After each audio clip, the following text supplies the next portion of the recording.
Okay. Let me just finish getting things organized.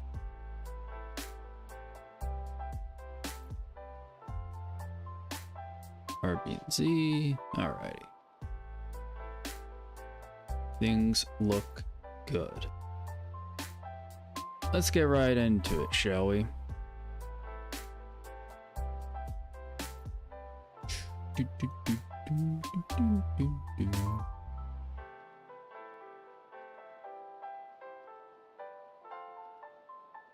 Just give me 1 sec.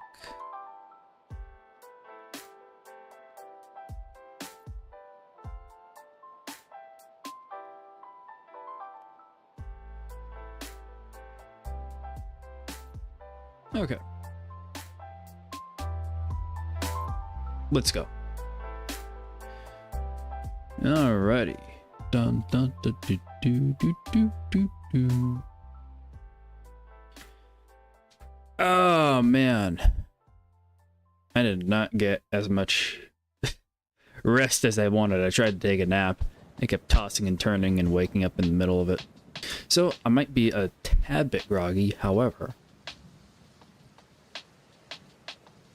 I'm rocking and rolling for this stream here to trade the upcoming RBNZ meeting.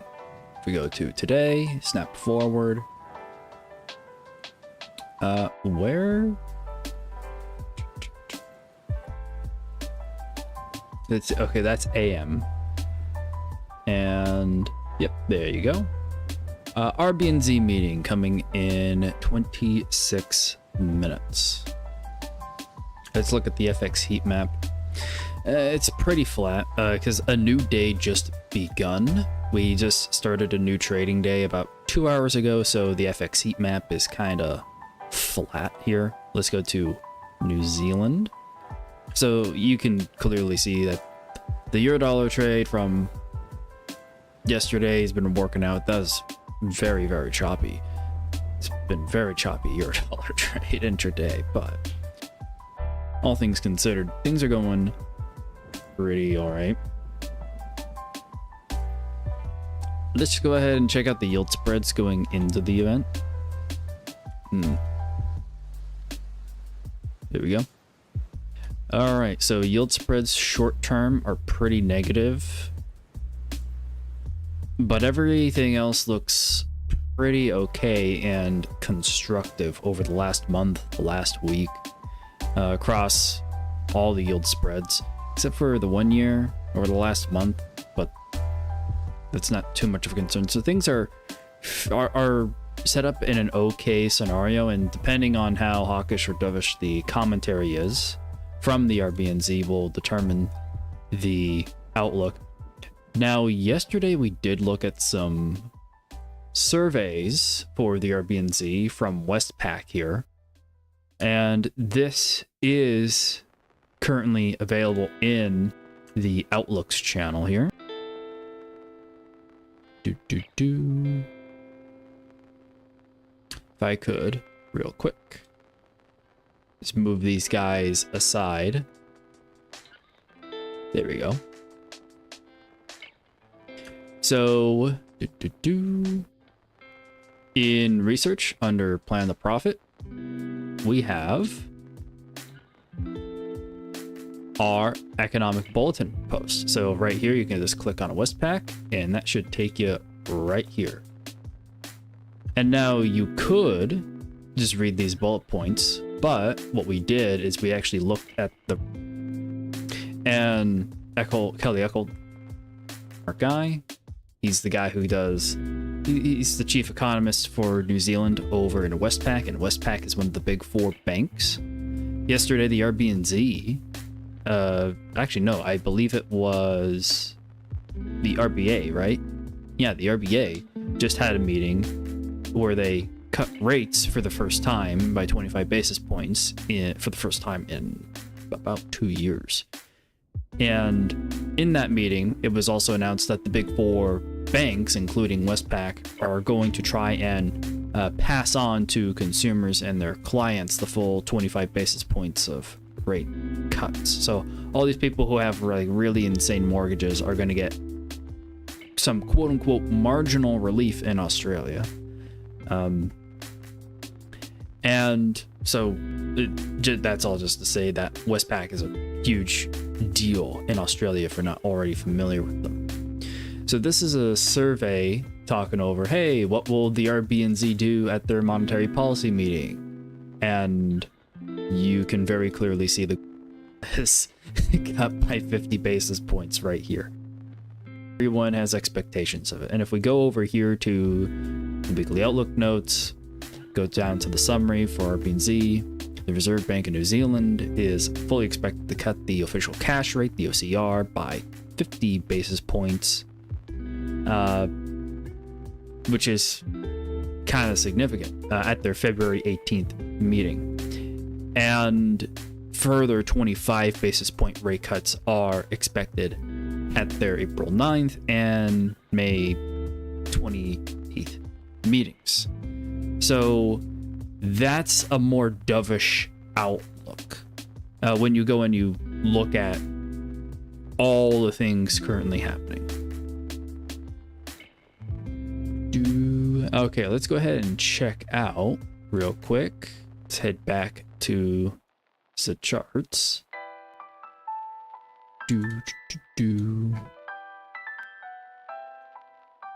Set that to 5 minutes for now. All right, 21 minutes. We get the RBNZ meeting.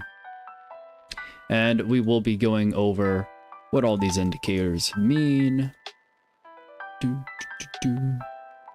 So let's just do a little quick recap of what our expectations might end up being. Okey-doke.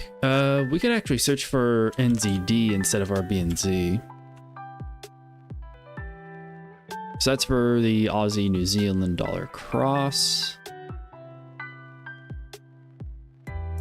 which is pretty choppy, it seems. The risk is still that China, or the Chinese yuan, will go through a broader depreciation due to tariffs from the United States, which could pull the Australian dollar and New Zealand dollar with it. That's been a major concern in the trading group, actually. It's been a major focus of talk. The question is just, okay, what's that pull-through rate going to actually be from China to Australia and New Zealand, respectively? And it's probably going to hit New Zealand harder because New Zealand's just a smaller economy, and they do send a lot of their farmed exports. So their whole powdered dried milk, a lot of that goes to China. And okay, oh, there's only 4 mentions of it here in the outlooks. Jeez. All right, let's search up RBNZ again. Yep, everyone's pretty much saying, hey, we expect 50 basis points and we expect them to keep going to 3%. So there's about another 75 basis points of rate cuts that some market participants are coming. This is from Wells Fargo. Oh no, this is actually this is actually Westpac saying this from their last weekly outlook, saying, hey, we are expecting 50 basis points of cuts, and we suspect that they'll keep going and cutting. But we just don't know what that path exactly is going to look like. I mean, this is what their forecast is. So market pricing is the green line here. If I make this bigger.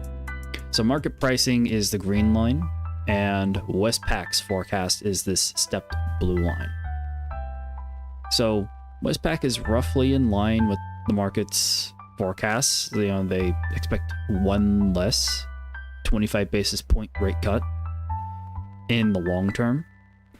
And we have to listen to what the RBNZ says at this meeting to get an understanding of, okay, what's their tone going into future rate cuts potentially? How are they positioning themselves now for maybe the next 1, 2, or 3 cuts? All right. The RBNZ will likely note significant risks associated with global trade policies, although few conclusions will be drawn given the significant uncertainties, which seems to be the current expectations, right?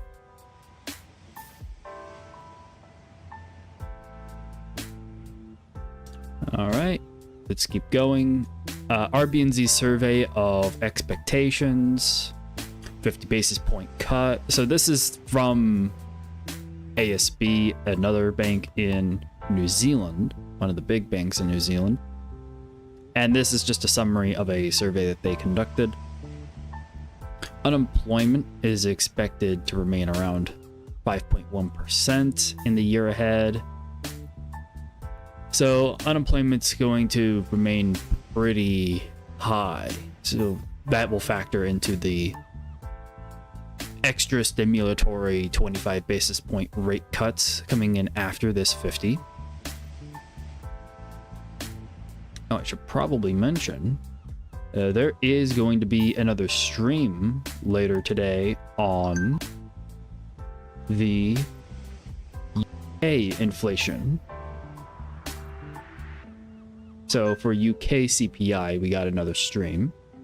We, again, RBNZ here in 16 minutes, but we will be doing another stream in a few hours here for UK CPI and PPI when that comes out, and we will be following how that impacts the Great British Pound.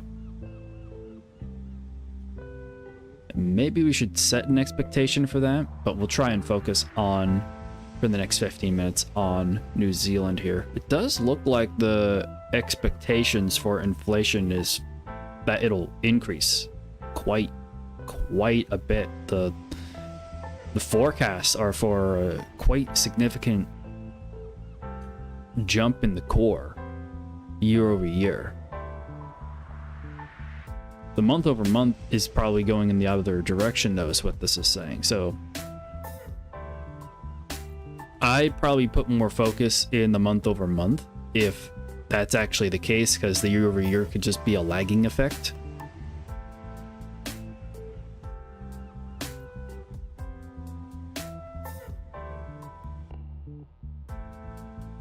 But then again, that is still kind of a significant pop year over year. Let's see real quick.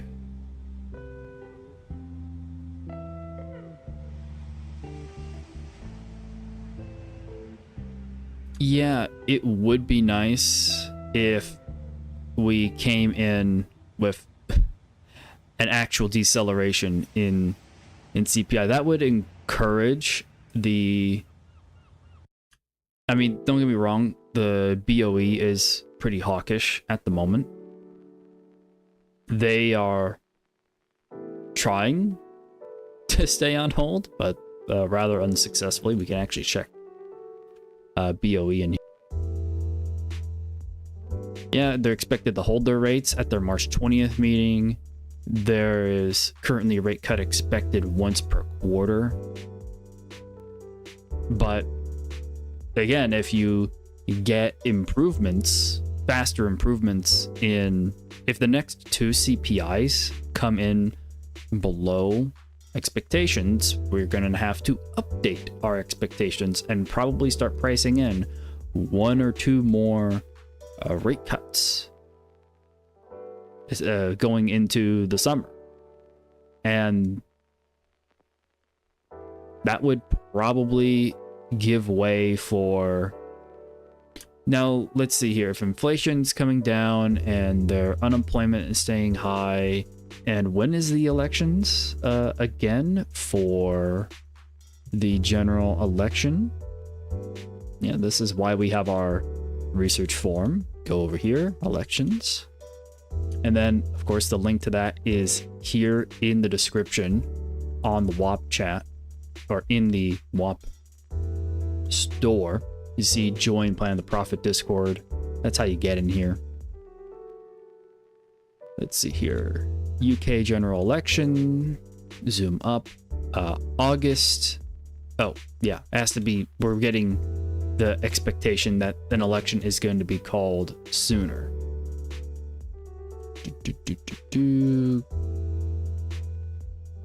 On or before August 15th, 2029 is the due date. And also, I'm going to start turning on Financial Juice voice cast here.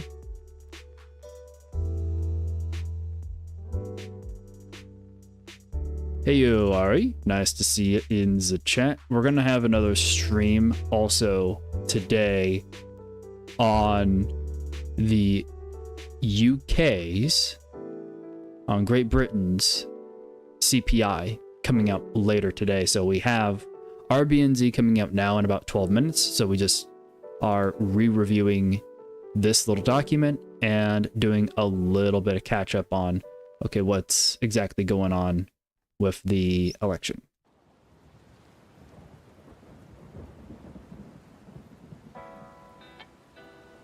Yeah, and you can see Labor, Conservative, and wow, Reform is now pretty much in the lead here, huh? Wow.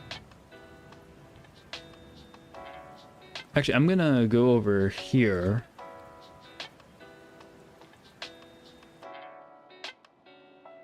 And ask an AI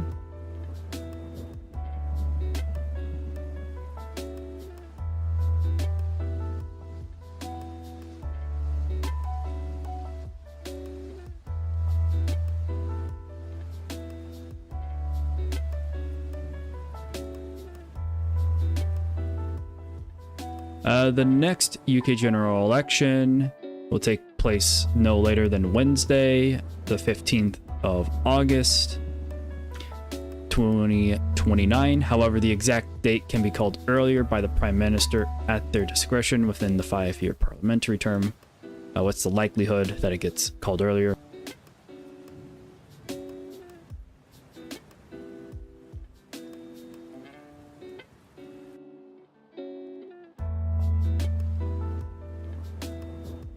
Is it just going to tell me how to do it?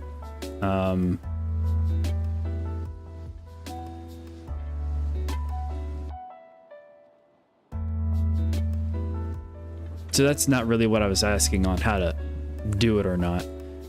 We're going to go to prediction markets.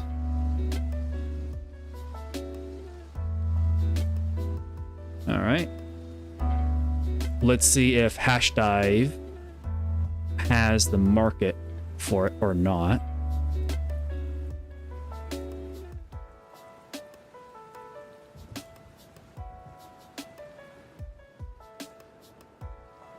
Will the next UK election be called by March 31st?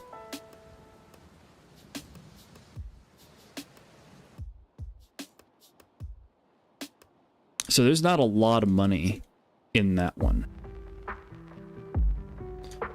The AI says 30% chance of yes, and the market says like 98% chance of a no. Okay, so it's not happening imminently.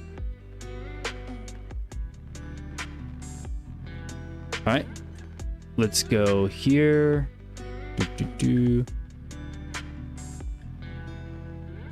Will the next UK election be called by December 31st? Let's go ahead and check out the analysis on this one. Also very little liquidity. And 88% chance of no. Okay.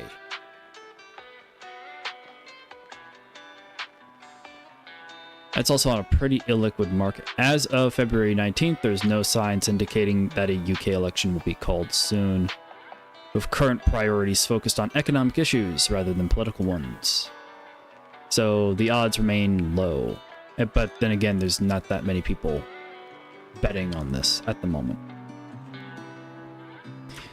So this is how we get political insights and odds on things we don't know. We do research and look at prediction markets. That's one of the smarter ways of going about doing this. So again, yeah, if you want to hop in and do this kind of research with me, go ahead, go into the WAP link in the description. And you can also get access in this WAP link to all my invite-only trading indicators, including the ones that aren't publicly visible on my profile. All right, let's go back over here. We got 8 more minutes left till the RBNZ meeting. So I think we've done enough surface level coverage of the UK CPI that's up and coming. I mean, with Starmer in, and considering Starmer went to that meeting, I'll turn down the music just a tad. Consider Starmer went to that UK Leaders Summit, and it seems like he's going to be throwing his full weight behind. If I could find it again real quick. Let's go ahead, jump to the present. There's Nigel Farage giving his speech. I haven't fully watched this thing yet. Here's Starmer, European leaders discussing securing peace in Ukraine. So even though the UK is no longer in the Euro area or the EU, Starmer is still acting like the UK is still in it. So he's, he's going to these European Union leader summits and discussing, hey, maybe we can give you guys money or help facilitate the money you guys need. Yeah. Government departments have been told to model budget cuts of up to 11% as Starmer looks to find money for defense spending. So he's, yeah, and you can see there's X wielding my image released of the migrant mob that stormed Birmingham Hospital armed with axes and blades. Okay. Kind of insane. Oh, and Starmer, just FYI, if you don't know who Starmer is, he's the current Prime Minister of the United Kingdom. He got ratioed hardcore, like 2.3k likes to 10k likes, and also on Starmer's post 2.k responses. So Starmer is wildly unpopular. I would not be surprised to see him actually have to call an election before the end of the year. I doubt, especially after the European elections here, especially if the AfD gets a significant foothold in German politics. I mean, and then also the things going on with the Spanish election, like the French National Assembly election coming up. Let's see here. When is that one again? Let's not forget our time. Okay, we got 5 minutes till the RBNZ meeting. National Assembly will remain in session at least June 2025. From what I understand, people still like Bayrou. Or Bayrou. Let's see if I can find a picture of the dude. Yeah, this guy. This guy is currently the Prime Minister of France, and he's been able to get some good compromises done politically in France. I haven't been able to, you can see the last posts about this guy were February 12th. I haven't been able to follow it as closely as I've wanted to. But all in all, things are going pretty okay in France, but there's probably going to be at least an election in 2026 for the National Assembly. At least in 2026. If Bayrou doesn't do a good job, it's going to be this year.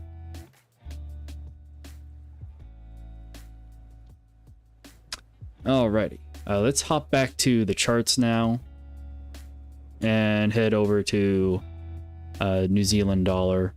And look, we're falling going into it. On a 50 basis point cut that's expected. Okay, so here's the deal. If they give us some dovish commentary saying that they're more or less open to future rate cuts if their outlook is realized, and we'll end up, 50 pips lower. We'll end up down here. Timing dots, yeah. Well, if this is the top for the day, we'll probably end up here or here. So there's kind of two spots I want to keep my eye on.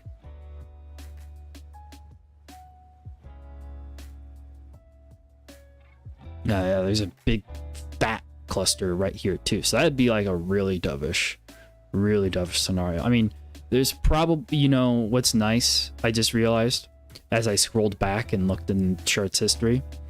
What's nice about having statistical indicators is you stop making the habit of looking to the left on your chart, because all of the data on the left is in these indicators. These indicators include all the historical data. So when I look at this chart and I'm like, oh wow, there's from this top right here, the corresponding low from this top comes to all these dots. That's what these dots mean. So we have a cluster of dots right there. A huge cluster of dots. Which means that most of the time when your top for the day is right there, most of your lows are in this big fat cluster. And this is around New York session. So that essentially is saying we trade down and reverse at New York Open here. Now get this, you look to the left and oh man, it's like there's a bunch of support and resistance here. Like, wow, look at all that. You can just artificially draw it like this or like this or like this. I don't know, or like this.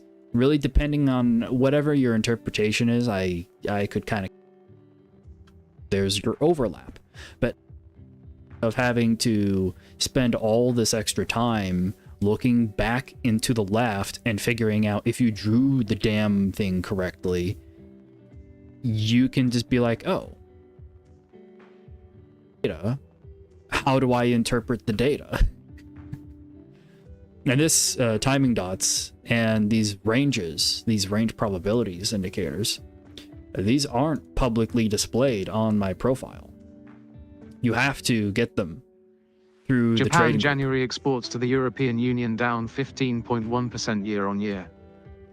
All right. Japan Jan exports to the US climb 8.1% year-on-year. All right, here comes the Japan RBNZ January meeting. exports to China down 6.2% year-on-year. 30 seconds until the RBNZ. Fire at Korea Zinc number 2 plant. No casualties, Yonhap. Japan January imports increased 16.7% year-on-year, estimated 9.3%. I'm going to try and keep my email open and the RBNZ page open on another page here. Let's go to a 30-second chart real quick and hide all this stuff. All right. How do you perform? All right, here it comes. Up, down, up. OCR, 3.75% OCR lower as inflation eases. RBNZ sets cash rate at 3.75%. Yeah, we should be going lower now, right? Annual consumer price inflation near midpoint of Monetary Policy Committee 1 to 3% target band. New Zealand Reserve Bank reduces OCR to 3.75%. RBNZ sees official cash rate at 3.45% in June 2025. So there's another 2 cuts that are starting to get priced in here. And then they see another cut in the first quarter of 2026. So this is a dovish 50 basis points. We should see a continuation lower on the New Zealand dollar from here. And if you look at the boss bands, this indicator is free, by the way. If you go here, there's the boss bands, right? Anyways, let's go back to Financial Juice for any other news. We should be getting the... is someone from the RBNZ going to be speaking? Oh my god, the press conference is in a freaking hour from now. The press conference is in an hour? Oh man. Okay. Not cool. Anyways, you can very clearly see some fading through. We had that initial spike higher for some reason. Maybe that was just people exiting some positions, but this should be going lower. Given this information, we should be going lower. And again, the key drivers here is this. So I'm going to actually go into the Discord, go to the central banks channel.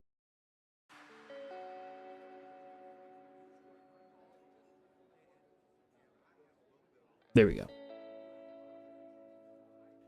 We are all good now there on that front. RBNZ sees official cash rate much lower. So we're now going to be getting the dovish scenario here. So at least 2 more, 3 more cuts are getting priced in now. Alrighty. Take 5 and come back.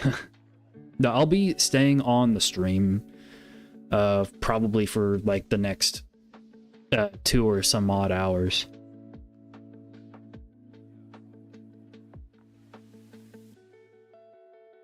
Because we can just do research for the UK CPI in the meantime.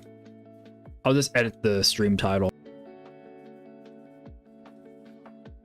UK CPI research. Let's see here. 50 BPS cut.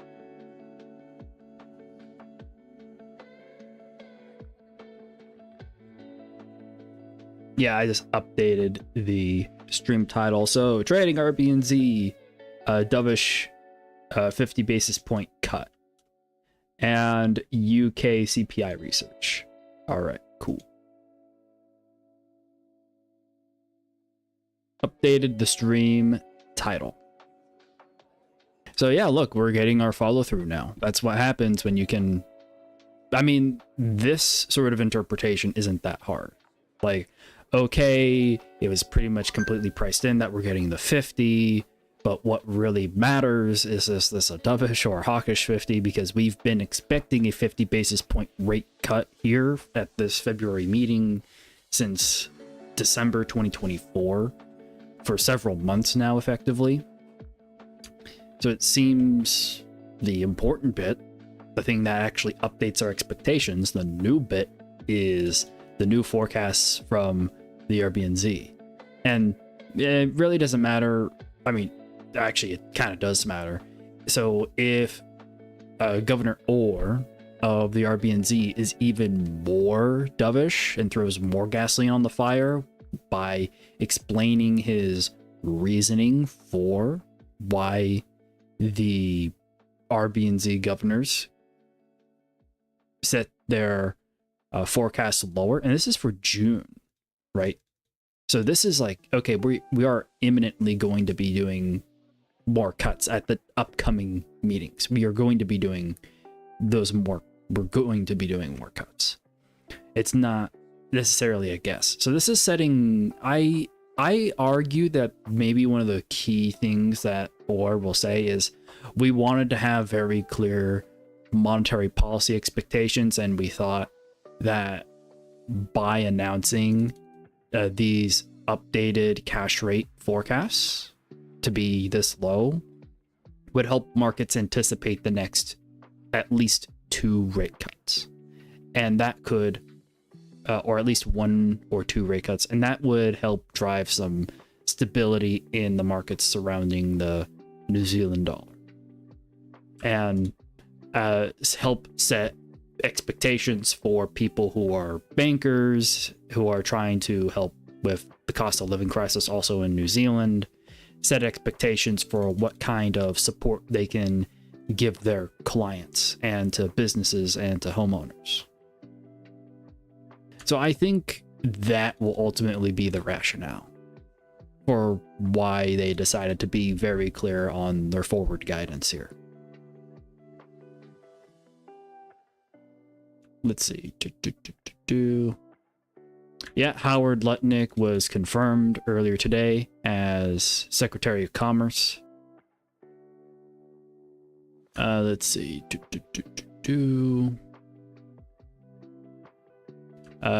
Cash rate falling further in the second quarter.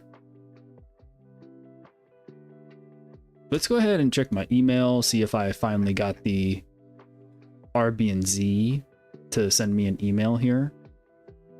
No.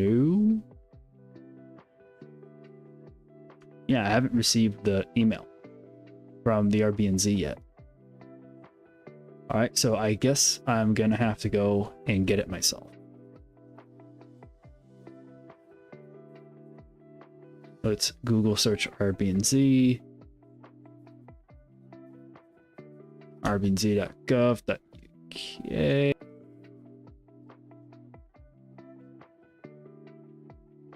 Go ahead and slap it up here. Read the announcement. Monetary policy statement, data statement. Okay, that's the briefing. This is the media release.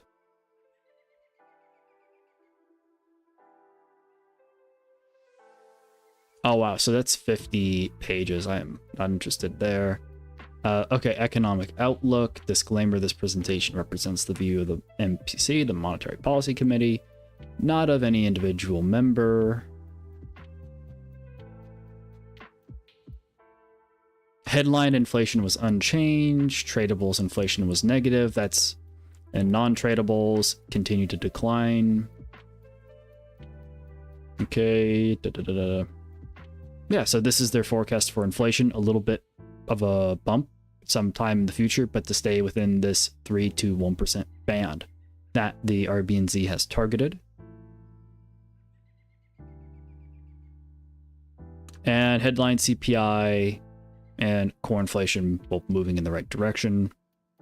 All right, tradables expected to keep falling. Well, non-tradables and tradables is expected to increase slightly.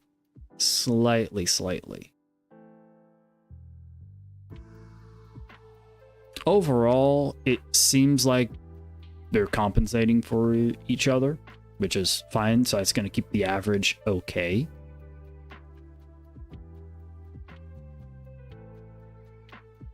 All right, output gap to GDP. So they're saying they're looking for a quick rebound in their GDP output.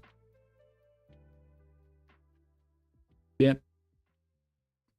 Okay, unemployment. They expect unemployment to finally start falling in the second half of this year. So they might have to cut even more if this is the case. If inflation continues to hold in the range and they see unemployment fall, they're going to have to go to 3%. Remember over here? RBNZ.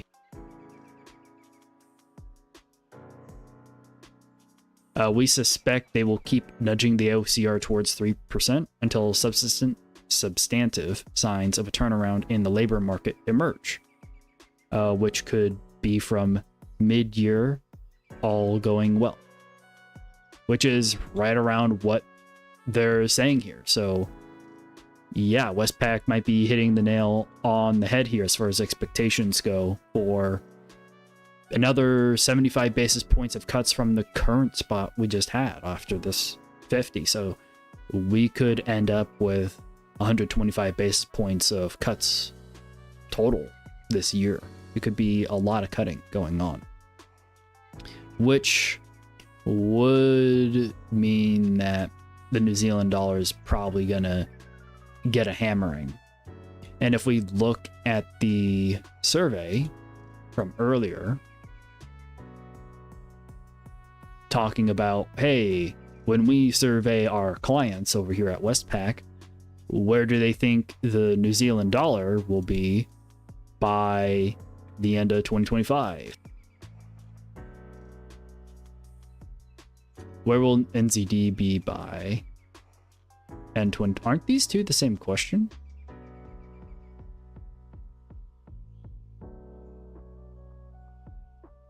Oh, this is just a simplified version of this. So this is saying, okay, here's the current price range. Are we going to be lower or higher? And it seems split 50-50, but it's the brokers and the offshore and New Zealand. It seems like everything is tilted towards expecting prices lower than 56. And I mean, we're already, we just cracked 57 here after the RBNZ meeting that we, you know, after this 50 basis point rate cut we just got. So we're already trading in this range, and given these updated expectations of more rate cuts, we're definitely going lower. Question is, how much lower? Well, I'm now more in line. You know, yesterday I was saying, okay, I'm probably going to be more in this pink bucket here. But now, given this new information, I'm going to be in this purple bucket. So that would be, if I go to the chart real quick,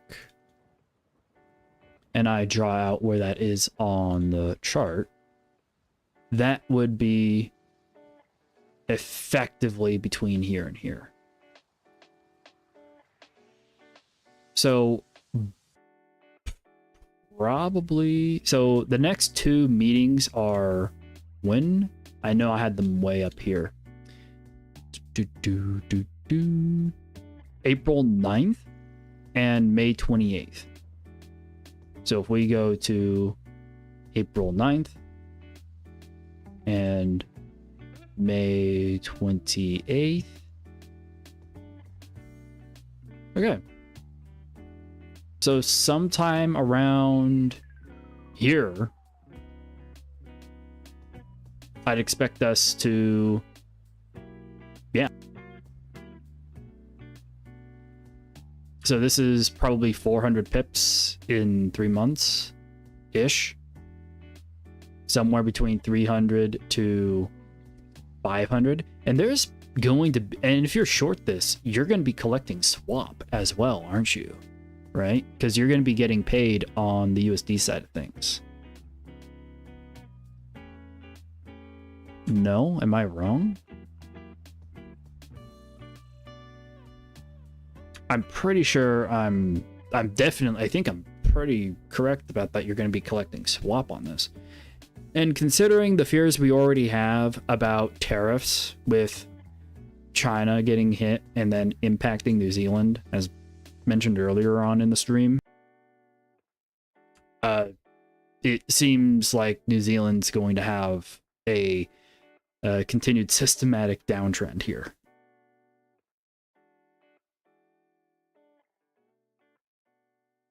It is not looking terribly positive, that's for sure.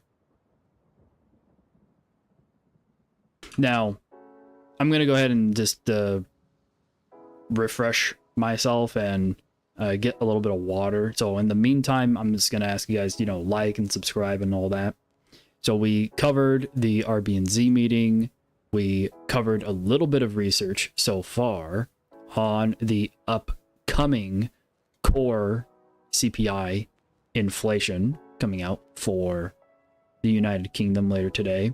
And we have another stream happening here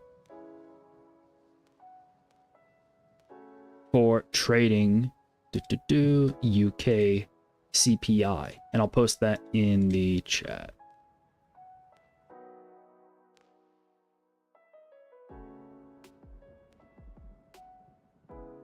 So go ahead, set up a notification for that stream when it comes online. Again, I am going to be staying on for the press conference, and then I'll, you know, turn the stream off once we're done. This stream's going to be on for like an extra 2 hours. You know, I don't really want to be streaming for the next 45 minutes, to be frank, because there's not a whole lot to do other than research now for the UK CPI coming out. So I think that's what I'll focus on for the next 45-ish minutes. But yeah, this is what I get for not very closely looking at the calendar and thinking, oh man, I'm going to have to stay on for an extra hour in order to listen to what Governor Orr says. It's kind of important to listen to what he has to say because he's going to be giving the board's rationale for why they are doing more cuts, other than just, oh, you know, we see inflation coming lower and unemployment later in the year is likely to also come lower. So we're setting out a more dovish forward guidance. I mean, that'd be what I expect them to say, but I also at this point be expecting something along the lines of, hey, we're also kind of concerned about the tariffs, and we don't want to be in a scenario. The best way we can combat the tariffs is by having dovish policy and actually weakening our currency. That's the truth of why a lot of these countries want to have dovish policy, because weaker currency means that they can kind of manipulate it. They can manipulate their currency to not try and pay as much in tariffs. You know, they can try and get away with it, but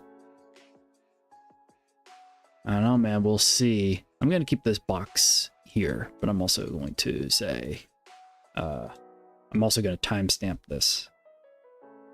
Let's see. This is, all right, 2025, 02, 18, 17, 18. And then we'll call this RBNZ.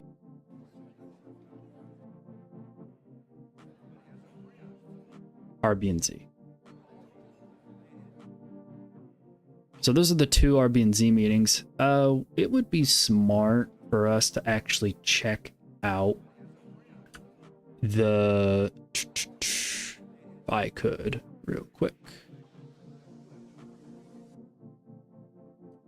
Let's check out, do we have any New Zealand political threads to watch out for at the moment? No, it doesn't seem like it.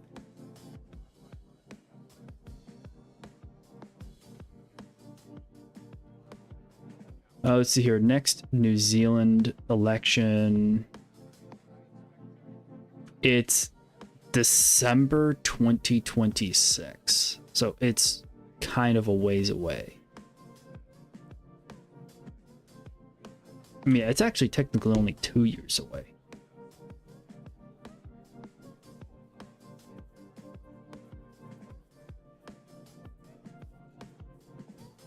Man, New Zealand has a really small parliament.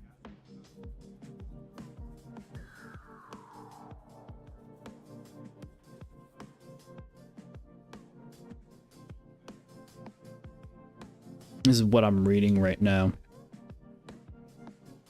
So yeah, you can see Saturday, no later than Saturday the 19th of December 2026.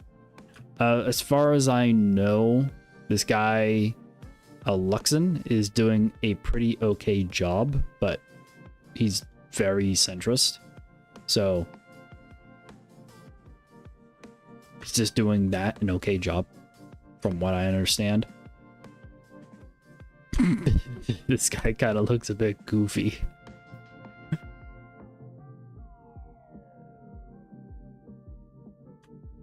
Let's see, opinion polls. Wow. The guy who's currently in power is that National Party guy, and then Labour. So Chris Hipkins has been doing really well in the polls over, yeah, since September. Wow, so that's pretty solid. So something is going on in New Zealand political land here. So here's what I'm gonna do. We're gonna create a new research thread. We're gonna call it the 2026 New Zealand general election.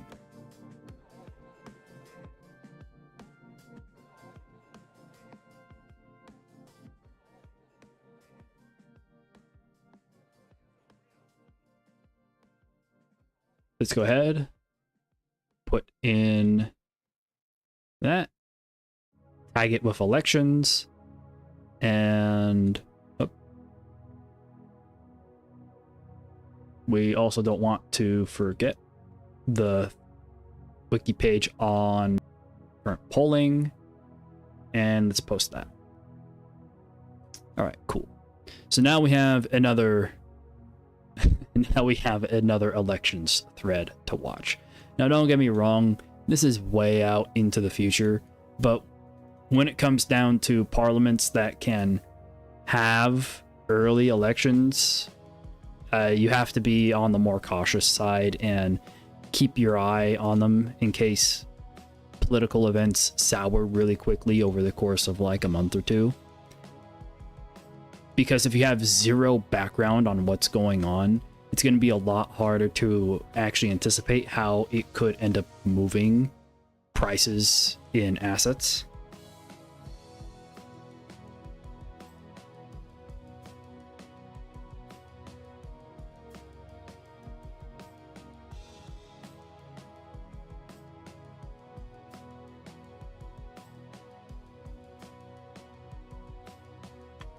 Let's see here.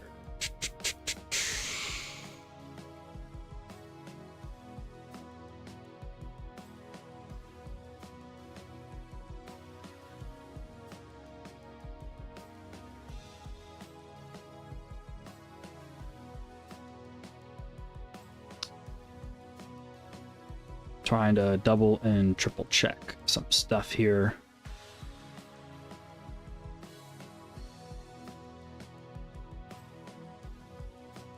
Let's see if there's any news from Bloomberg.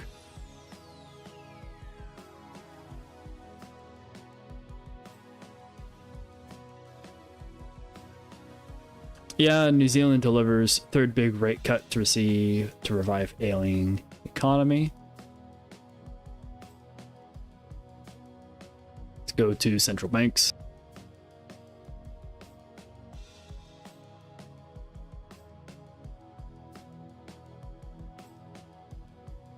There we go. All right. If economic conditions continue to evolve as projected, the committee has scope to lower OCR through 2025. Gotcha.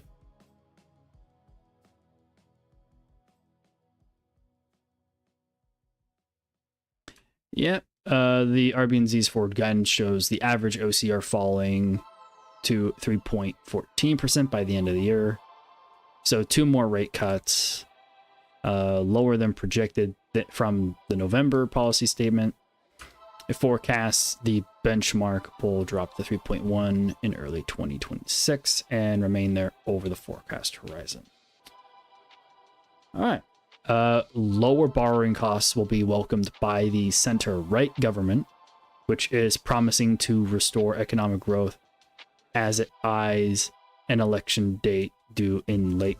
See? See? This is why we follow the politics stuff. We literally just created this. Wow. That was very smart, Joe. That was very, very smart.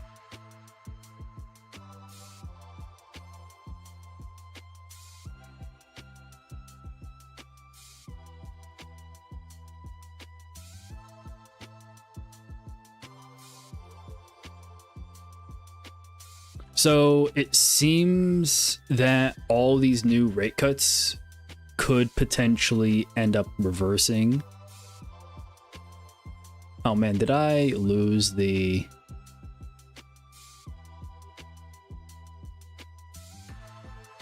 Yeah, I almost lost it. These 2 pages here.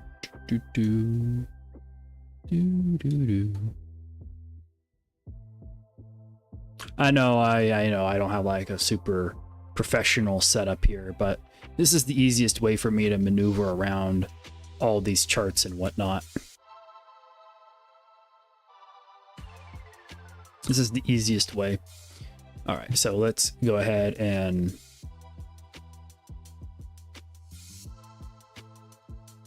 merge these guys over.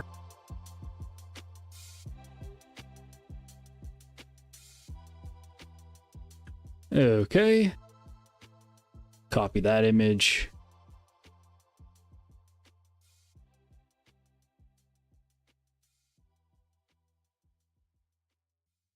So we should see this blue lined rebound, given that news.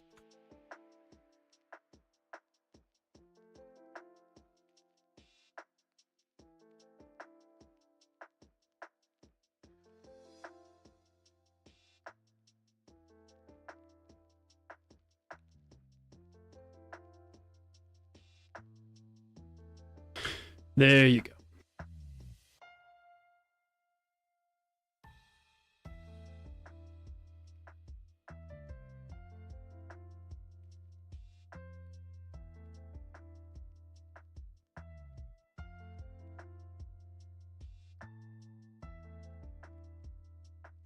All right, not much more to check out there.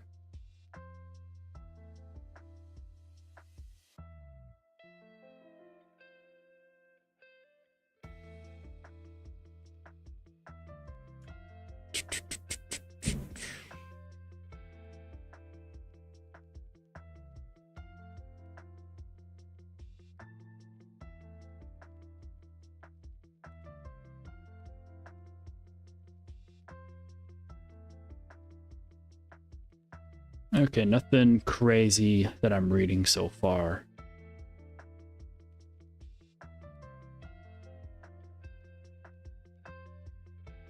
And the latest polls, it effectively has National and Labor neck and neck. And the Greens are quite volatile. All right, so we're going to do an extra exercise here.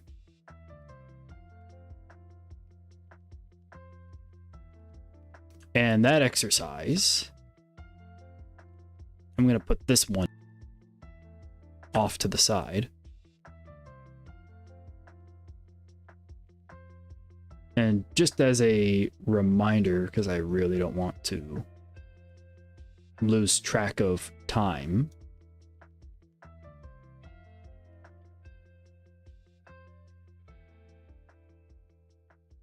there we go. There's the bottom of the page. Because I really don't want to lose track of time, I'm going to real quick see if the RBNZ has their YouTube live stream prepared for Orr's statement coming out here shortly.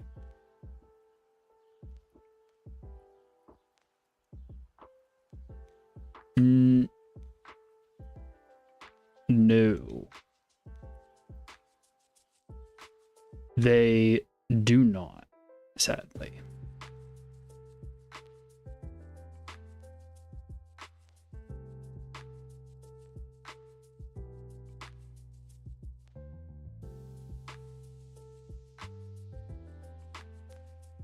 We'll just keep this search page open just in case the live streams do start popping in. So here's the little exercise we're going to do. We're going to go to all of the leaders. I'm pretty sure I'm already following some of these people. Seymour, Winston, and then these guys only have like 6 seats, but these are the Maori, so we still gotta follow these people. All right, so here are all of the leaders of New Zealand.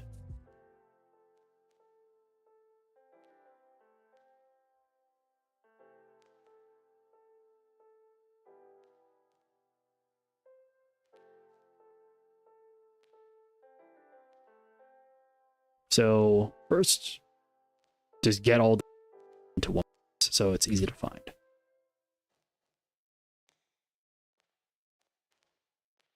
And where's this guy's X account? There he is.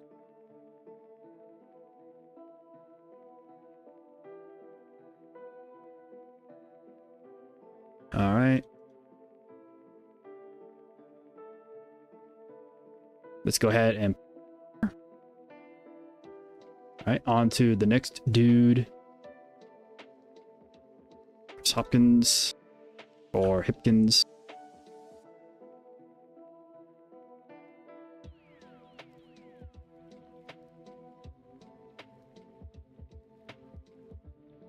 Go ahead, search. Let's get his X page.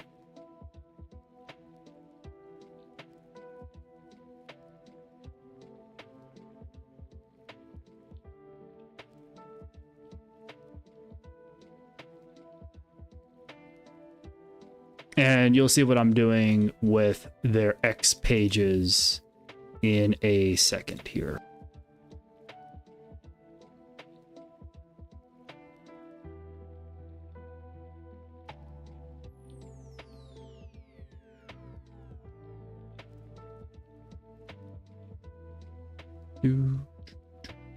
Do.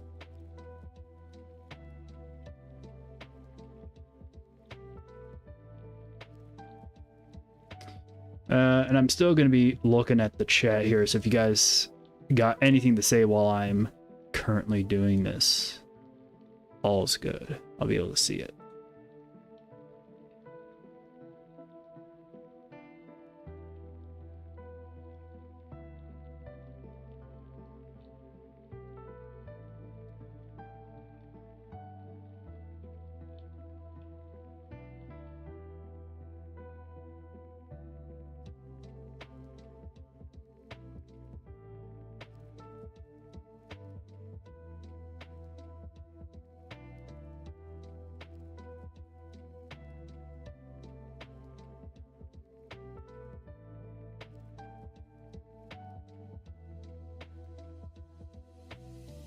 All right, David Seymour.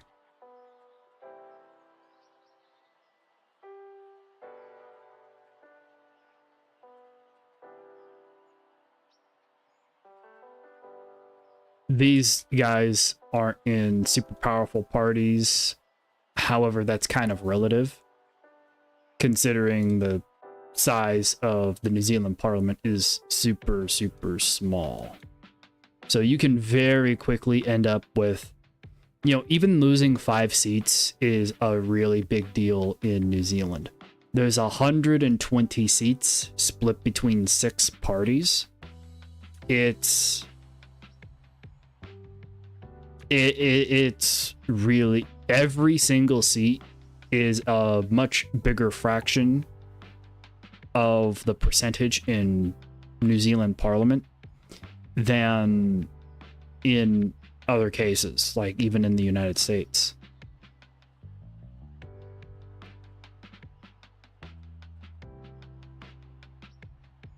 So even though these are quote unquote small parties, these people have to be watched, because if they have one really good election cycle for whatever reason and they take 10 seats, they suddenly have a lot more political bargaining power. By a lot, significant amounts of bargaining power politically.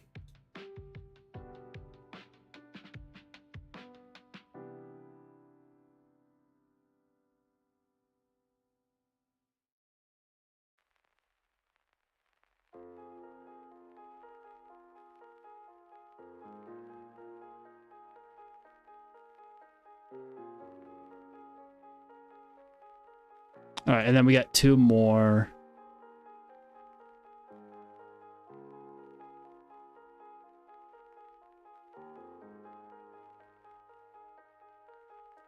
All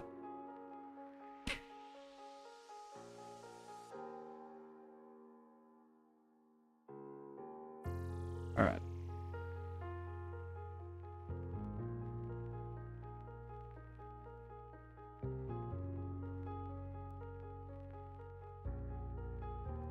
Let's search for her.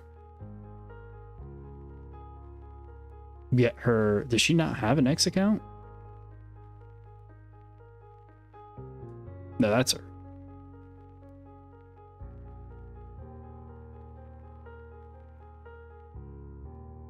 But she hasn't posted Jack onto it. Okay, so it's useless following her on X.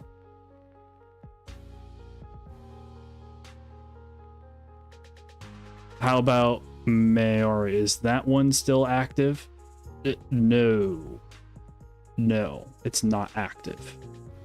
Is this party like dead or something? They have no active social media presence of a serious political party. Wow, they make so few posts. Okay, it's actually not worth following these people. How about this dude? Okay, this dude has an X. Oh,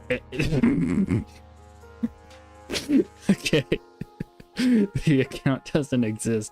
All right, so a whole political party is just a non-participant in the one social media that all the world leaders and all of their competitors are a part of. Okay. Smart. Very, very smart. Yeah, right.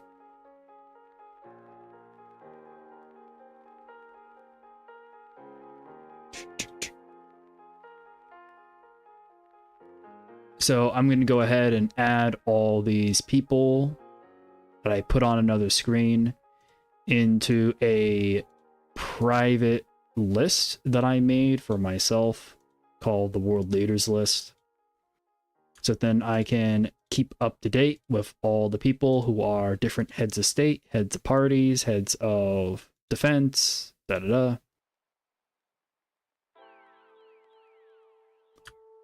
Oh, check this out. Breaking news for mortgage holders with the Reserve Bank dropping interest rates 50 basis points today. Kiwis are doing it tough right now, and Mortgage Relief will provide real support. Oh man, it's almost like that's something that should definitely be going in here.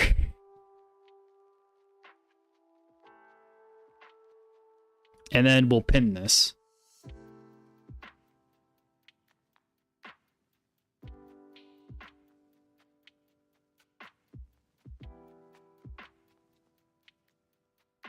Let's see. So we pinned that one. Oh, we also have to pin this one. Yeah, there we go. So in the pinned messages now, you can see, okay, here's the information to get to the election stuff, and then here are all the leaders if you need information on an individual person or you just want to educate yourself. Okay, how much more time we got to kill? Okay, 20 minutes. Thank God. We've been using our time quite effectively, I think, for this stream. I'm gonna add NZ, NZ.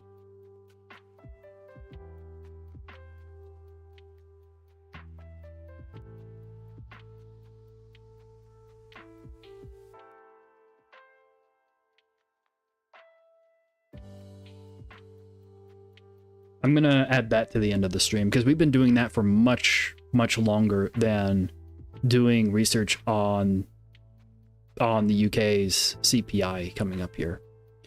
Oh yeah, let's do a quick refresh, see if anyone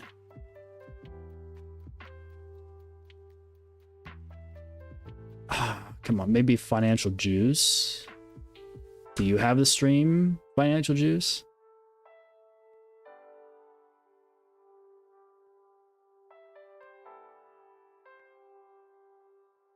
Oh, some more positive outlooks out of the BOJ from Takata.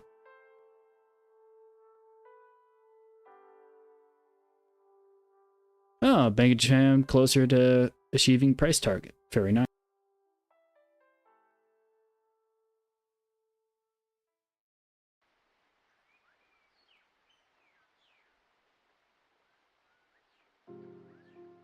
Oh, Japanese parliament approves Koda as new BOJ board member. We'll have to research that.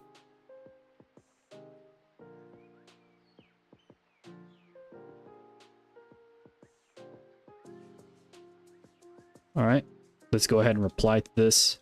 Who is Koda?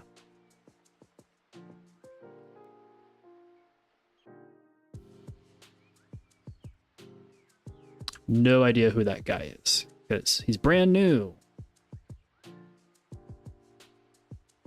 Brand spanking new. So who is that dude? We don't need that outlooks yet. Let's head back to the New Zealand stuff.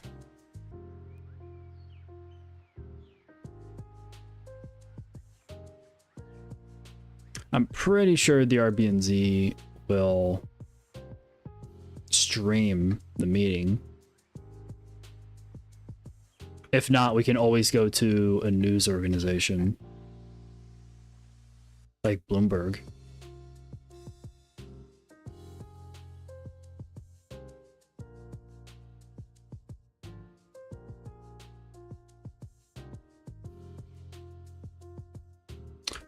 We don't want to listen. The RBA cut was yesterday, my dudes. The RBNZ just cut. Why don't they talk about that? All right, see full schedule.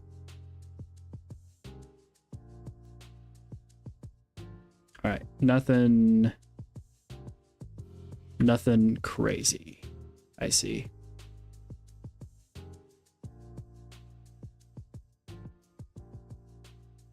Huh. Go ahead and check out what ATFX is later. See if that's interesting or not.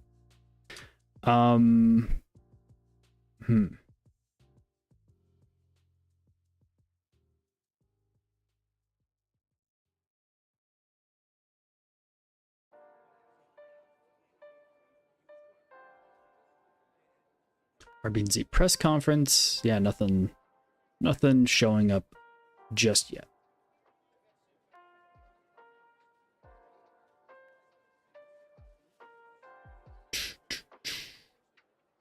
And when is it? 15 minutes. All right. So when we get to like 2 minutes in, we'll keep looking. And also I'll keep an eye on the chat in case you guys are able to find the link. Feel free to share that into the chat so then we can all watch it together. In the meantime, we can close that out. Close that out.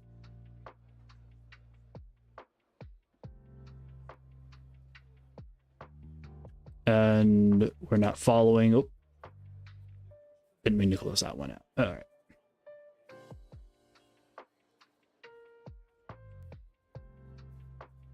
Oh, this guy's been serving as the Deputy Prime Minister of New Zealand. So this guy's actually pretty important.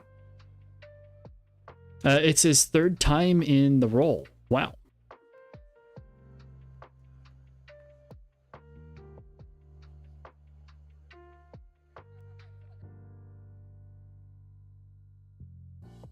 Okay, so this guy is kind of a king maker, it seems. He helps form coalitions with his own party.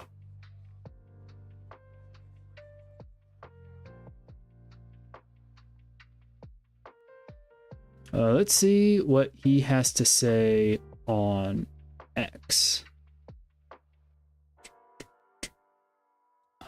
Where are... Did I lose the X posts again? Yeah, there we go.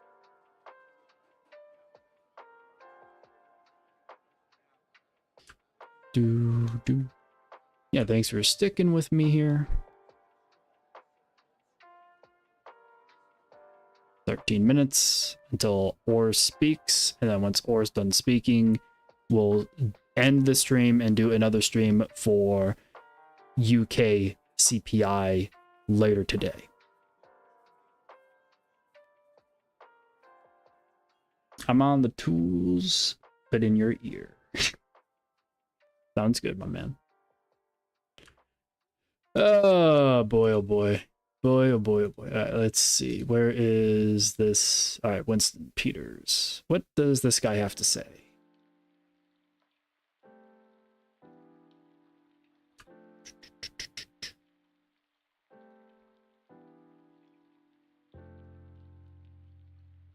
So, Cook Island stuff.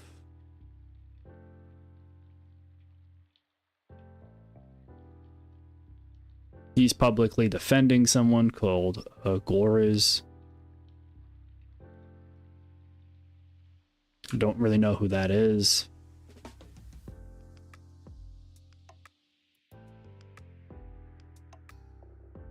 And that's the dude's party. New Zealand First. It's only got 8,000 followers on X. A little under 8,000. Man. How about ACT? Well, ACT's got a lot. Oh, wow. It's followed by Thomas Massey. This party. Wow. Oh, another politician talking about the 50 basis point rate cut. Let's go ahead and slap that in there. This is the kind of stuff that we're looking for right now. The RBNZ's 50 basis point cut is great news for every farm, and family in New Zealand. It is the result of the government managing its finances tightly like they have. Now the government must keep cutting to keep interest rate relief coming. You know, you can actually tell who the serious politicians are based on who actually is giving statements immediately on the RBNZ. Oh, the main opposition to National isn't saying anything about, hey, you know, these cuts are good for the economy. I'm glad that they're happening. But we doubt that we'll get further reform from the Prime Minister. Instead, he's doing this kind of attack thing. David Seymour's antics driving up Parliament steps, anti-immigrant comments. Oh boy, is this guy a globalist?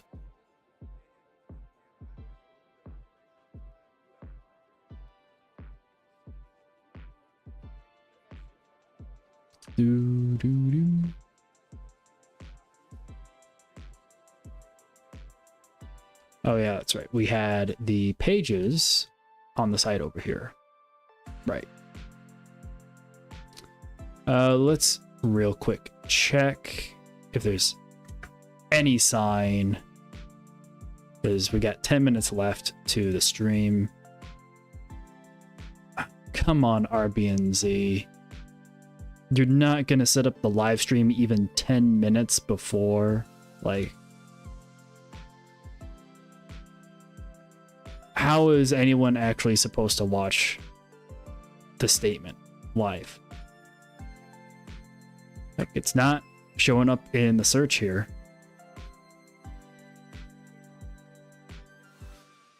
You know, the RBNZ used to be pretty good on setting up their live stream announcements ahead of time.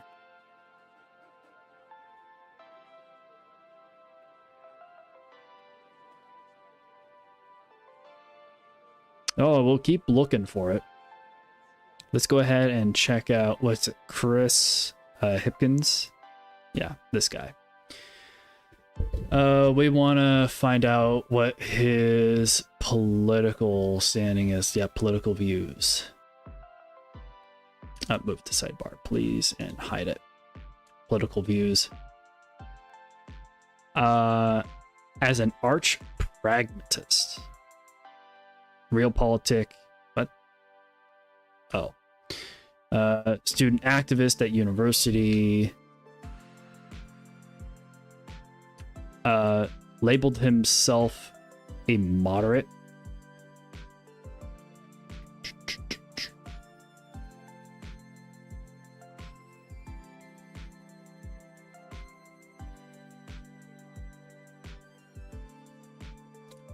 Some observers see this as a push to abandon national and swaths for labor in 2020.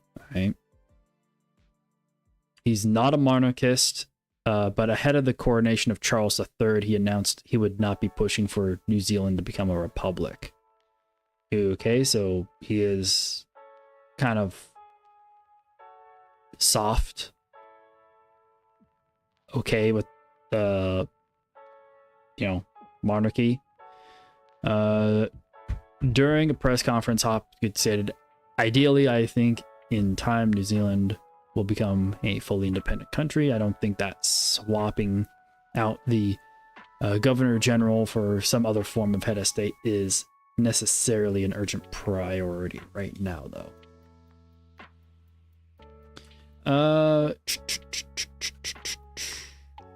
He was open to amending legislation how MPs could claim housing allowances for their Wellington accommodation. What? Why is that in here? It's like, he has the nickname of Chippy, reflected as Upbeat. He's known for his enjoyment of sausage rolls and Coke Zero.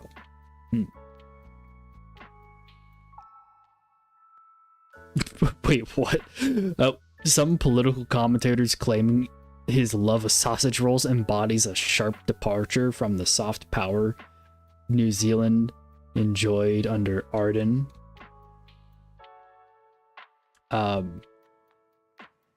I obviously don't get the cultural influence of sausage rolls in New Zealand to think that that's somehow enjoying sausage rolls is a departure from soft power. I clearly don't understand New Zealand culture well enough. I clearly don't understand. Maybe if I search up Hipkins and sausage rolls, it'll come up.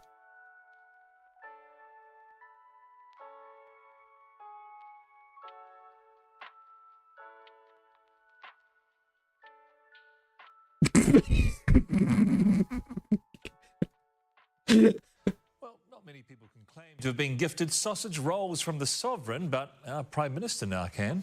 Chris Hipkins met with King Charles at Buckingham Palace as New Zealand rugby royalty arrived to join the fun. Europe correspondent Lisette Raymer reports. Ah, that's more like it. Coronation celebration back on track. Oh, this is when he was doing the thing with King Charles that we read about. Fascinators and top hats and ladies hastily swapping jandals for heels. Last night's security skier at Buckingham Palace did nothing to dampen the... Wait. Jandals? Aren't...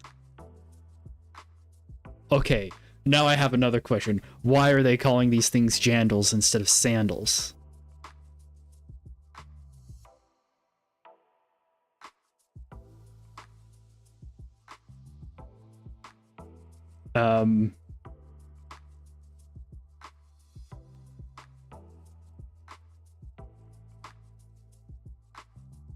What the hell? Flip-flops, sandals, jandals, and thongs. Oh, it's a New Zealand thing.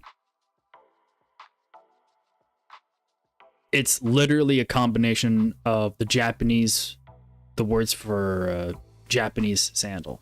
Alright. Although the name seems to refer to Japanese footwear, Kiwis wear normal style flip-flops as most of the world. They are not actually wearing Zori style of... Wait, okay, so this is stupid. So the New Zealanders call their sandals jandals because they take influence from Japan, but the style of sandal they wear isn't even a style of Japanese sandal. Like, that's kind of like how Americans call their chips and French fries, right? How they have nothing to do with France.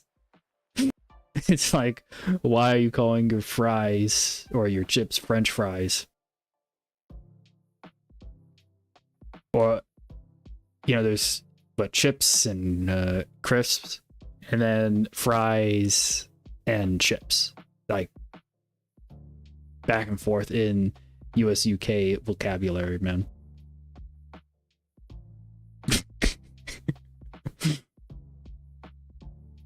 Oh man. Okay, I learned something new today. I learned why New Zealanders call these things jandals. Don't do hats normally, don't even do a frock normally. So. All right, we're getting to the sausage rolls part. Whisked past the waiting crowds, our Prime Minister, right on time for his sit-down with the And by the way, we are getting ore in about 3 minutes here, so one last refresh here. Oh my god, you gotta be kidding me. RBNZ. RBNZ, come on. Come on. Come on. Are you literally going to go live in 3 minutes? Oh man, we'll see. I never ever would have imagined as a child that one day in the future I would be sitting down and having a cup of tea with him. Not just tea with King Charles. Who had some sausage rolls made specifically for my appearance at Buckingham Palace. I was incredibly touched by the gesture, as you will see from the fact that there's only 2 left. They were exceptionally good. A doggy bag of savoury delights to take home, along with the King's sympathies to those dealing with the devastation. You know, they say King, that Charles here, the third.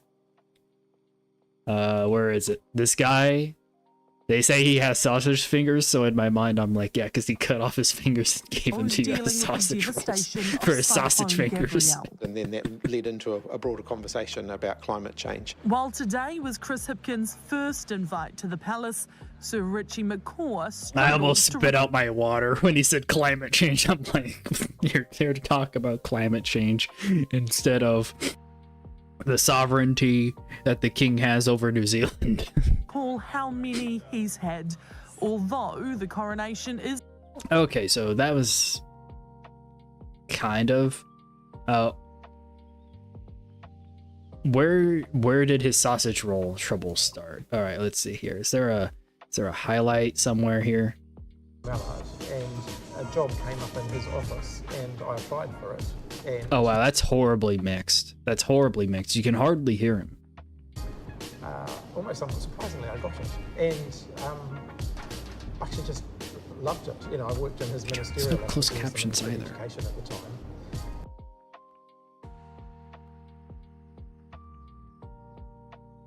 Oh, okay. 55-second video. Thank you. Chris Hipkins is rumoured to be doing another cabinet shake-up. Carmel will stay on as Deputy Prime Minister, but taking the roles of Minister for Health, Minister for Children and Minister of Police will be a sausage roll.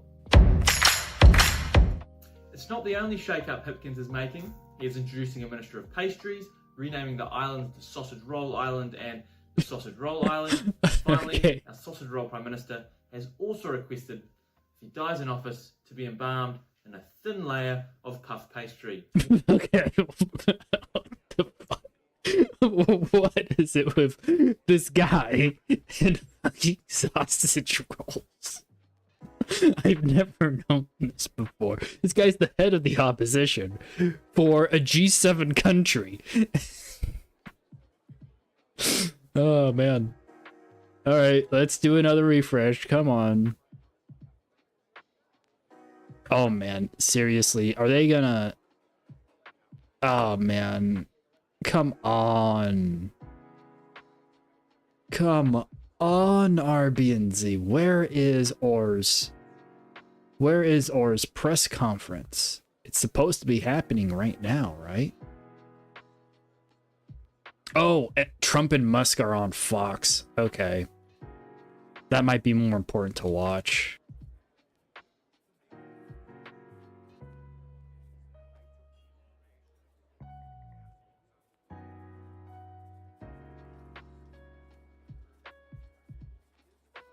Doesn't seem like it. I don't think we're going to be able to watch it here on YouTube.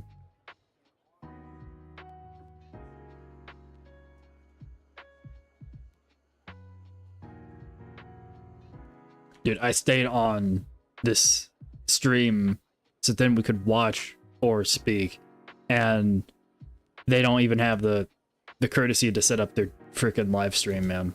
Like, instead we're talking about the sausage of Hipkins, like.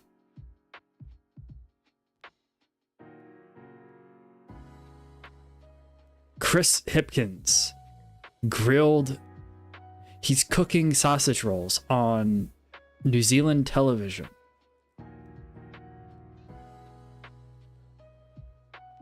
Me, Charlotte Cook. This is Good lasagna for about $30. I like bag. Okay, lasagna.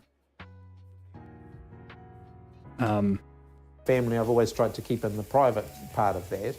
So you don't see lots of pictures of my kids on social media. Okay. All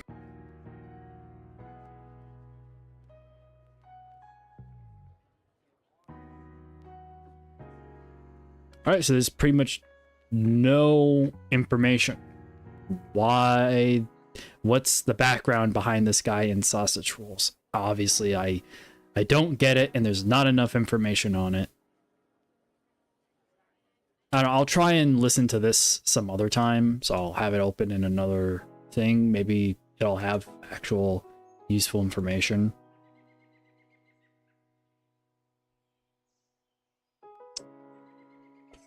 Dude. All right. Financial Juice doesn't have it.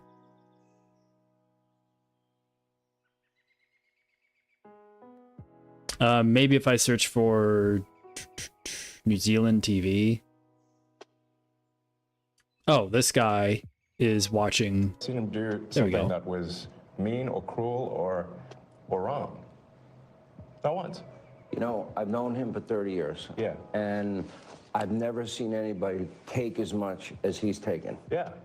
And we've discussed this, and I'm like, how do you deal with it? Did I have a choice? Well, you would say that to me. I'm like, what am I going to do? Worry about it? And, you know, and then culminating in 2 assassination attempts, which resulted in your endorsement. Well, I was going to do it anyway, but that was it. Precipitating event, yeah. That speeded it up a little bit? Yeah. The day of the assassination. I didn't know that. Yeah. It sped it up, but I was going to do it anyway. Mr. President, with your indulgence, I'm convinced that people only know a little bit about Elon. I don't think they know everything about Elon, because as I studied and prepared for this interview, I learned a lot about you that I didn't know. I think people will think about Tesla. Democrats are demonizing you and trying to make the country hate you. I just want people to understand you a little bit better, and the person that you've gotten to know and have now put a lot of trust in. Yeah. And, you know, just let's go over a little bit of your bio, starting with PayPal and how you became involved in Tesla and SpaceX and Neuralink and all these. A while. I mean, you know, I think the way to think of me is like I'm a technologist, and I try to make technologies that improve the world and make life better. Your shirt. Yeah, and that's why I like my T-shirt says tech support, because I'm here to provide the president with technology support. And now that may seem like, well, is that a silly thing? But actually, it's a very important thing, because the president will make these executive orders, which are very sensible and good for the country, but then they don't get implemented. You know, if you take for example, all the funding for the migrant hotels, the president issued an executive order where, hey, we need to stop taking taxpayer money and paying for luxury hotels for illegal immigrants, which makes no sense. Like, so obviously, people do not want their tax dollars going to fund high-end hotels for illegals, and yet they were still doing that even as late as last week. And so, you know, we went in there and we're like, this is in violation of the presidential executive order. It needs to stop. So what we're doing here is one of the biggest functions of the Dovish team is just making sure that the presidential executive orders are actually carried out. And this is, I just want to point out, this is a very important thing, because the president is the elected representative of the people. So he's representing the will of the people. And if the bureaucracy is fighting the will of the people and preventing the president from implementing what the people want, then what we live in is a bureaucracy and not a democracy. No. You're both aware, you have to be keenly aware, that the media and the punditry class, not that, you know, I think you've proven they have no power anymore, because they threw everything they had at you and they didn't win. And that was, you know, the New York Times, Washington Post, 3 networks, every late night comedy show, 2 cable channels. They just threw everything, lawfare, weaponization. Sure. And now I see they want you two to start, they want a divorce. They want you two to start hating each other. And they try, President Elon Musk, for example. You do know that they're doing that to you. Oh, I see it all the time. They tried it, then they stopped. That wasn't. They have many different things of hatred. Actually, Elon called me. He said, "You know, they're trying to drive us apart." I said, "Absolutely." You know, they said, "We have breaking news. Donald Trump has ceded control of the presidency to Elon Musk. President Musk will be attending a cabinet meeting tonight at 8 o'clock." And I say, it's just so obvious. They're so bad at it. I used to think they were good at it. They're actually bad at it, because if they were good at it, I'd never be president. Because I think nobody in history has ever gotten more bad publicity than me. I could do the greatest things. I get 98% bad publicity. I could do, outside of you and a few of your very good friends, it's like the craziest thing. But you know what I have learned, Elon? The people are smart. They get it. Yeah, they do, actually. They get it. They really see what's happening. Yes. And at the end of this interview, what I would like is I want people to know the relationship and know more about you. What is the relationship, Mr. President? Well, I respect him. I've always respected him. I never knew that he was right on certain things, and I'm usually pretty good at this stuff. He did Starlink. He did things that were so advanced and nobody knew what the hell they were. I can tell you in North Carolina, they had no communication. They were wiped out. Those people were, you know, they had rivers in between. Land that never saw water, all of a sudden it was a river and a vicious, like rapids. People were dying all over. They had no communication. They said, "Do you know Elon Musk?" They didn't really know I knew him. I said, "Yeah." He said, "Could you get Starlink?" It's like the first time I ever heard of it. I said, "What's Starlink?" "A communication system that's unbelievable." I have it. Yeah, and he said, I called him and I said, "Listen, they really need it." And he got like thousands of units of this communication, and it saved a lot of lives. He got it immediately, and you can't get it. I mean, you have to wait a long time to get it. But he got it to him immediately, and I said, "That's pretty amazing," and I didn't even know he had it. We watched the rocket ships, and we watched Tesla. I think, you know, something that had an effect on me was when I saw the rocket ship come back and get grabbed, like you grab a beautiful little baby, you grab your baby. It just... Hug the rocket. I've never seen... Right, everyone needs a hug, including rockets. You know? No, but... And he said, you know, you can't really have a rocket program if you're going to dump $1 billion into the ocean every time you fly. You have to save it. Right. And he saved it. First time that I've ever seen that done. Now, nobody else can do it. If you look at the U.S., Russia, or China, they can't do it, and they won't be able to do it for a long time. He has the technology. So you learn, I wanted somebody really smart to work with me in terms of the country, a very important aspect, because, I mean, he doesn't talk about it. He's actually a very good businessman. And when he talks about the executive orders, and this is probably true for all presidents, you write an executive order and you think it's done. You send it out. It doesn't get done. It doesn't get implemented. They don't implement it. Maybe they're from the last administration, and they are in some cases. You try and get them out as fast as you can. But I could, as soon as he said that, I said, you know, that's interesting. You write a beautiful executive and you sign it and you assume it's going to be done, but it's not. What he does is he takes it, and with his 100 geniuses, he's got some very brilliant young people working for him that dress much worse than him, actually. Yeah, they dress in just T-shirts. You wouldn't know they have 180 IQ. Wait a minute. So he's your tech support. No, he is. I actually but he's am much tech more support. than that. I actually am tech support, though. But But he gets it done. He's a leader. Yeah. He really is. He gets it done. You get a lot of tech people, and you have people that are good with tech, but he gets it done. You know, I said in real estate, you had guys that would draw beautiful renderings of a building, and they'd draw the rendering, it would be great, and you say, great, when are you starting? But they were never able to get it built. They couldn't get the financing. They couldn't get the approvals. It would never get done. And then you have other guys that are able to get it done. You know, they could just get it done. I was in real estate. Same thing in this. He gets it done. So when he said that, he said, you know, when you sign these executive orders, a lot of them don't get done, and maybe the most important ones. And he would take that executive order that I'd sign, and he would have those people go to whatever agency it was. When are you doing it? Get it done, get it done. And some guy that maybe didn't want to do it, all of a sudden, he's signing. He just doesn't want to be bothered. Do a lot of those executive orders have to be codified into law? Do you need the Republican Congress and to they follow will be. up? A lot of them will be, yeah. They will. But look, in the meantime, we have 4 years. The beauty is we have 4 years. That's why I like doing it right at the beginning. Because an executive order is great. I mean, the one problem, it's both good and bad. Because when they did all these executive orders, I've canceled most of them. They were terrible. I mean, we're going to go radical left communists. Okay, it was crazy. Their executive orders were so bad. If they ever got them codified, you'd never be able to break them. So the damage that Biden has done to this country, and it's not even Biden, it's the people that circled him in the Oval Office, okay? But the damage they did to this country, in terms of, let's say, open borders, you know, there's so many things, but open borders, where millions of people poured into our country, and hundreds of thousands of those people are criminals. They're murderers, they're drug dealers, they're gang members, they're people from prisons from all over the world. And we have a great guy, Tom Homan, and he is doing so incredibly. You saw the numbers, they're down like 96%. 95%. He is a phenomenal guy.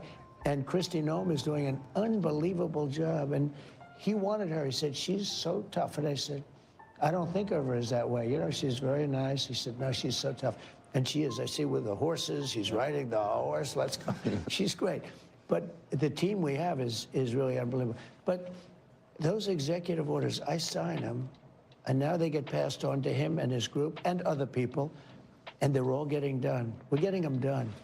Let me go back a little bit to your background, because it's beyond impressive. You were the chief engineer, for example. You were an early believer in Tesla. You became the CEO, and then the chief engineer, which was phenomenal. SpaceX, same thing, which is unbelievable. I mean, you were the first company, private company, to send astronauts successfully into space.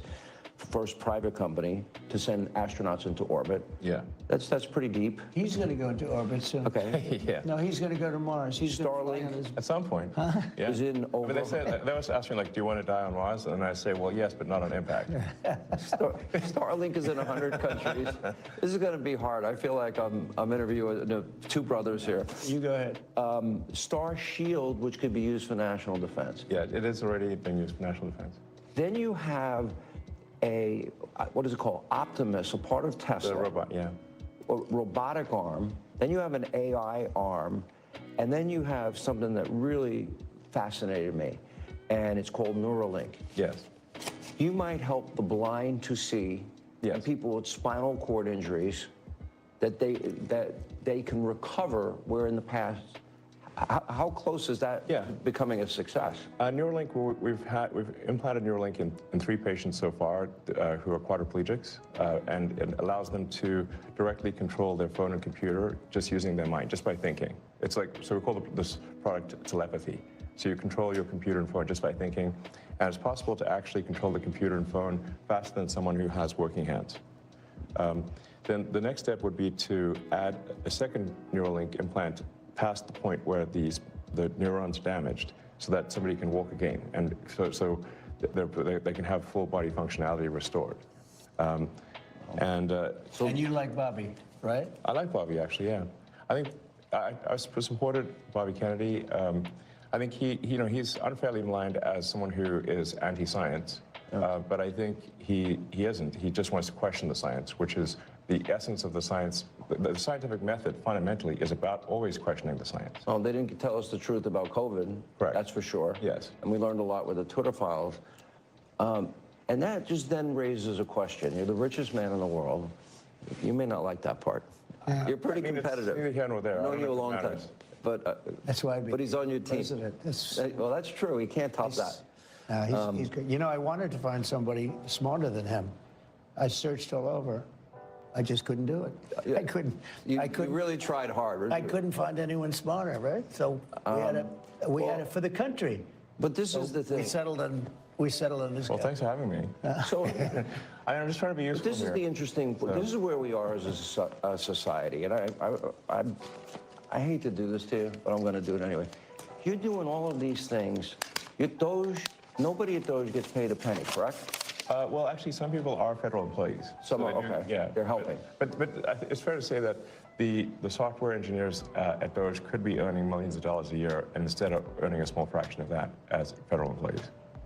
Okay, so and they're very committed people. So you're committed to helping the blind see people with spinal cord injuries recover. Yes. You're committed to getting to Mars. You're committed to rescue. You're going to help rescue next month 2 astronauts that I think were abandoned. They dispute that in an interview. At the president's request, or instruction, we are accelerating the return of the astronauts, which was postponed kind of to a ridiculous degree. They got left in space. They've been there. They were supposed to be there 8 days. They're there almost 300. Biden.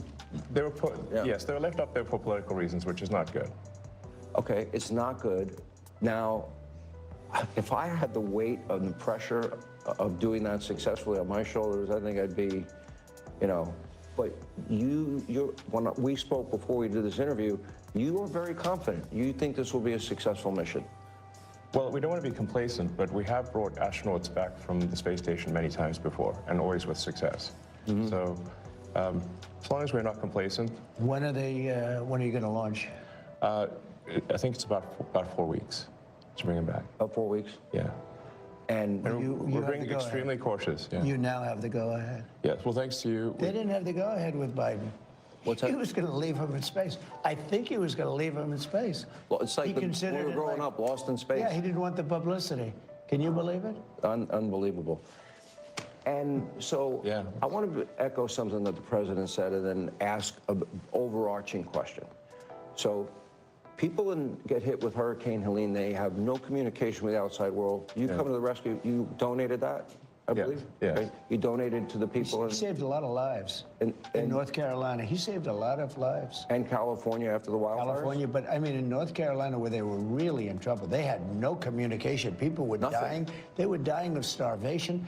He saved a lot of lives in North Carolina. Okay, now you're going to rescue astronauts.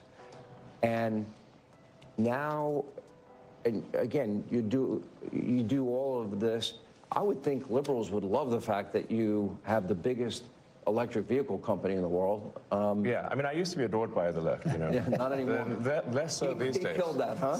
I mean, less so. I really didn't know. Well, I mean, this whole sort of like, they call it like Trump derangement syndrome. And I didn't, you don't realize how real this is until you can't reason with people. So like I was at a friend's birthday party in LA, just a birthday dinner, and everything was like a nice, quiet dinner, and everyone was behaving normally. And I happened to mention, this is before the election, like a month or two before, I happened to mention the president's name. And it was like they got shot with a dart in the jugular that contained like methamphetamine and rabies, okay? And they're like, wow! And I'm like, what is wrong? Guys, like, you can't have like a normal conversation. Yeah. And it's like, it's like they become completely irrational. He has no idea. If you're friends with him, you pay a price. It's like I walk in a restaurant in New York and it's like half the room it's daggers and they want to. No, the eye daggers level is insane. Yeah. I mean, there was like I had like some invitation because so I got invited to like basically a big sort of dam event like that was, but it received the invitation like the beginning of last year, and I still attended even after I'd endorsed President Trump, and I didn't realize how profoundly that would affect how I was received. I mean, I walk into the room and I'm getting just the dirty looks from everyone.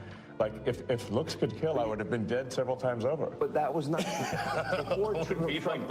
Ashes on the floor. Before Trump, that never happened, right? No. All right, more of my interview from the White. Yep. All right. So we'll wait till they come back. Did New Zealand, did the RBNZ actually say anything? No, they did not. All right. With that all said, I'll go ahead and end the stream here. I'll be back in a little bit for the UK CPI stream later today. Man, this stream went on a lot longer than I expected. I mean, let's see here. RBNZ website, I'll check that out. On another monitor over here, official website.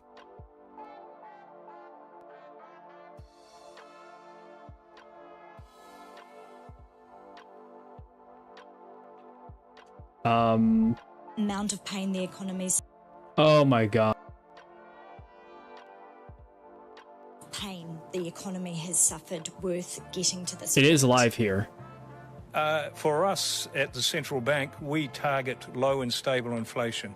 That is the best and only thing we can do to maximise economic well-being. So job done or job continuing to be done by the central bank. Embedded in here is in some ways the good things that can happen once you're back in low and stable inflation. Economic growth will be picking up, employment growth will be picking up. That would not happen if high and variable inflation had remained. Kia ora, Governor. Luke Malpass from The Post. Firstly, I note there were some comments in the NPS about about around 90% of new mortgage flows are fixed for 1 year or less. In the history of interest rate targeting, the Reserve Bank, is that about the highest level you've just about seen? I can give my view. Shall I leave the room and give my view, and then you come in and we'll see how it goes? Go, Karen, I won't listen. No, we'll say the same thing. You will. It's very high. It is very high. I don't think I've seen it higher than that since fixed interest rates actually started to evolve in the early 2000s. So very quickly moved into that kind of 1 to 2 year over 2 or 3 years, heavily weighted towards that, and was it could be as high as 80% the other way. So this is very high. And it's been rational. People have gone to the lower price and they believe the credible central bank saying inflation is going to come down and future interest rates will be lower. So that has been what you would expect to see. The challenge now is as people refix, or if they start going longer term, they're going to get good advice from the banks. They're going to have to work their way through what Janae was talking about. This end's coming down, that end's going up. Do they sit there forever, or do they grab what they can? So, I was just wondering, because it seems like even highly rational behaviour, but a very high percentage of highly rational behaviour. Can we also just say, remember during this period, lending growth has been extremely low. Yeah. So we need to remember that as well. The writing of new mortgages has been very low because even if you're in the 90-day floating mortgage rate, that was still uncomfortable. And just on another matter, I noticed that you said that there have been some external forecasts or research done that some of the tariff business around the world could knock about a percentage point off New Zealand's trading partner growth. I was just wondering if you can give us a kind of a real-world sense of if that were to occur, what that would look like in New Zealand. Paul? Yeah. Tariffs are complex, so the effects of tariffs on the New Zealand economy is a complicated thing that we sort of need to see.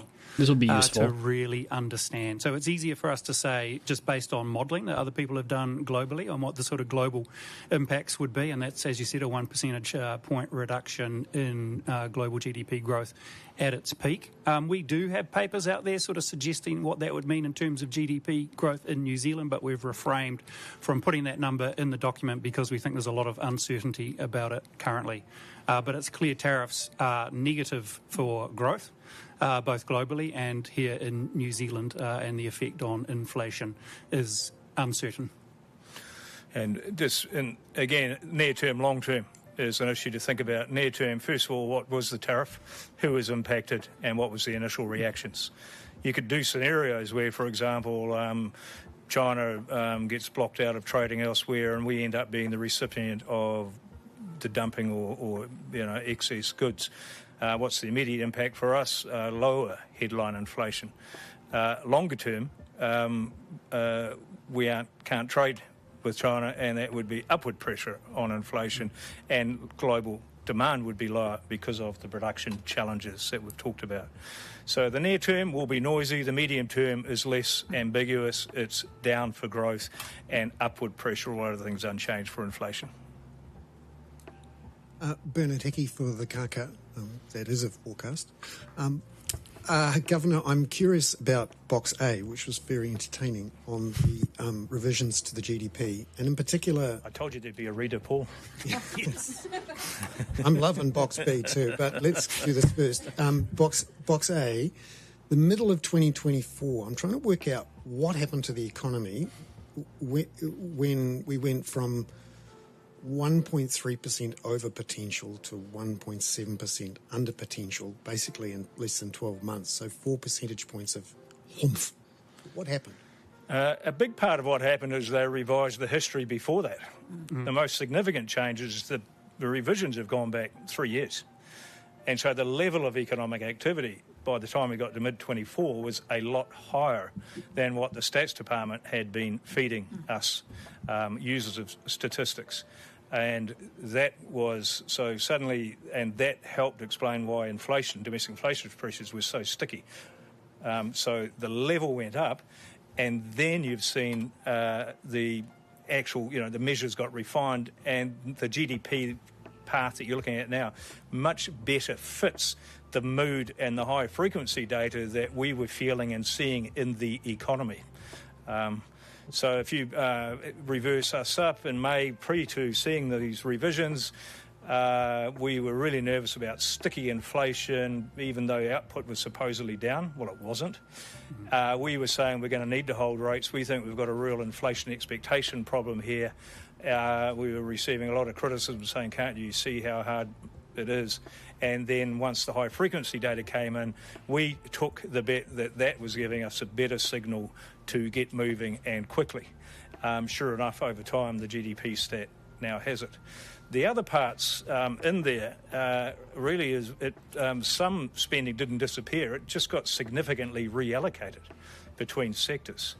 The government consumption path has fundamentally changed, not necessarily in direction, but in level. A lot of investment that was initially ticked as private sector investment got added back onto government spending, and that lifted the whole level of government spending. So not only levels but compositions have changed through that. What's our lesson, the one that we've always followed, look at as many ways of triangulating data to get the best possible here and now feel. Don't wait for 5-month-old data. It's kind of like buying a Renault. It's on the third recall you get the best one, and that's where we're at. But it would be better if our national statistical data was more timely and less prone to revision. Just looking at the forecasts and the assumptions with those projections, there's a comment here about government expenditure being still being assumed to decline as a share of the economy, reducing inflationary pressure, but to a lesser extent than previously thought. So what's going on there? Because and that was the investment tail I just spoke about. So we've always had this spending path for a government as a percent of GDP potential declining slowly. So it's it's not adding to the inflation pressure.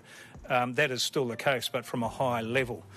What has happened is they've taken investment that was initially ticked under private sector and put it in the government sector. Now that sounds like, oh, that's really stupid, that should have been easy, but governments are contracting private sector to do a lot of the investment. It's a very complex trail for Statistics New Zealand to work out who's the daddy for this. And the forecast there have switched to haifu, so that's a big part of the difference there.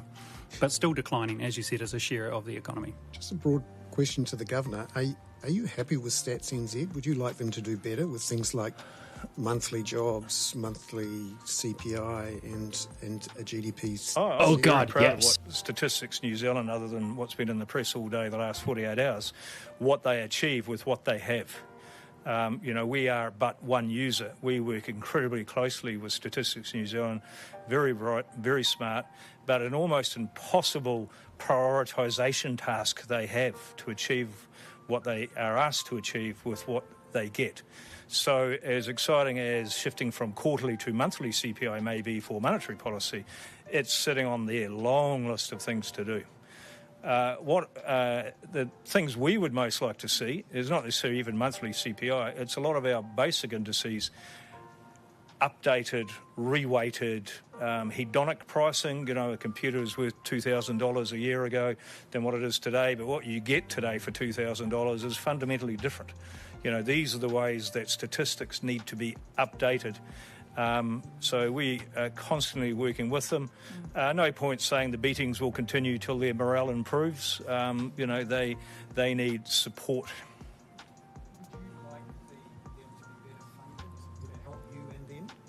Yes. Oh man, I couldn't hear that one. Beckford Radio New Zealand. If the OCR neutral rate is around 3% broadly, judging by your forecast track, is it then a case that your strategy is, all things being equal and all bits of wood being touched, that the cash rate would stay around that level for a prolonged period? That would be a beautiful world, you know, in the world of no future shocks. GDP, nominal GDP growth would be running broadly at potential, interest rates would be broadly neutral, and the exchange rate would be broadly fair value. That's not too far from what this projection is by the end of this calendar year. All other things unchanged. So it is, you know, period. And it will better highlight, well, what are the, you know, monetary policy is neutral on its impact on economic growth in the long term, you know, other than keeping things stable. It will much better highlight the need for the real side of the economy, the productivity, the investment, the innovation, all of that stuff to shine through, rather than the volatility or cyclical volatility of monetary policy. Yes. Do either yourself or Paul have a view on what has been identified as the bête noire of the economy, which is low productivity growth? That is the anchor, or the bracelet around our ankle of the New Zealand economy. As long as we have a productivity growth as low as it is, then that means that in absolute terms we are not growing, and in a per capita and or relative to global economies, we are feeling sad. So it's about long-term real growth, which is productivity and innovation. This guy is talking in very plain language. We do the same job, but we're doing it around a much slower growing economy rather than around a higher growing economy. The most stark example at the moment, as easy would be, say, the United States and us.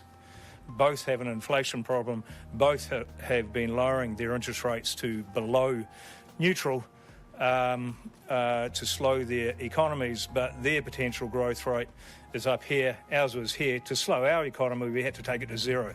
To slow their economy, they took it to 2%, because the difference is productivity. So same task, but around different levels of potential economic growth. It's kind of like driving the Humber or the Ferrari. It's a speed limit on the economy.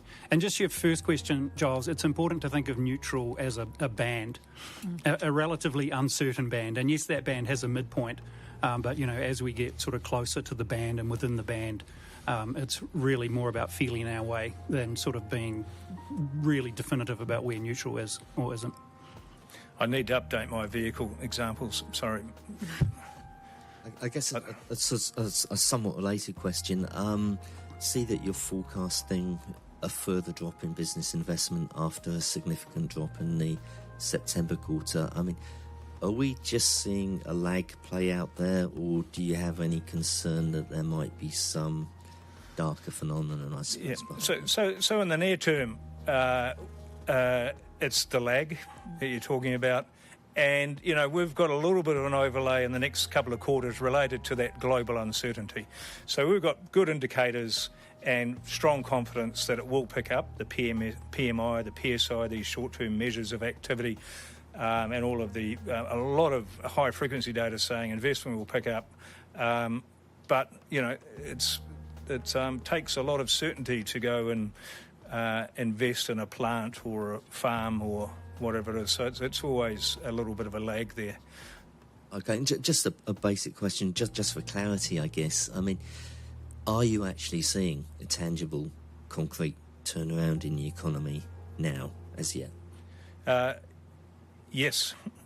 So that's why we have the 0.3 for the GDP quarter we've come through, and a 0.6 for the one we're sitting here. And a lot of it is just coming through that high frequency data. We won't get GDP. Oh, what?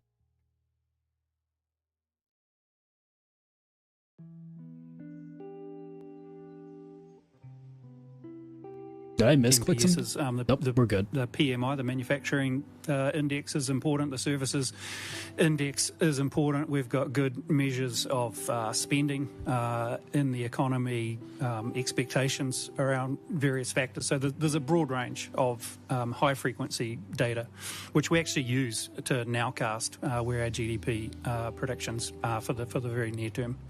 Yeah. And, there's uncertainty around all of that, but we are seeing a pickup in that data, which is reassuring. That's not to say people are feeling fantastic. It's going back to that price level story rather than rates of growth.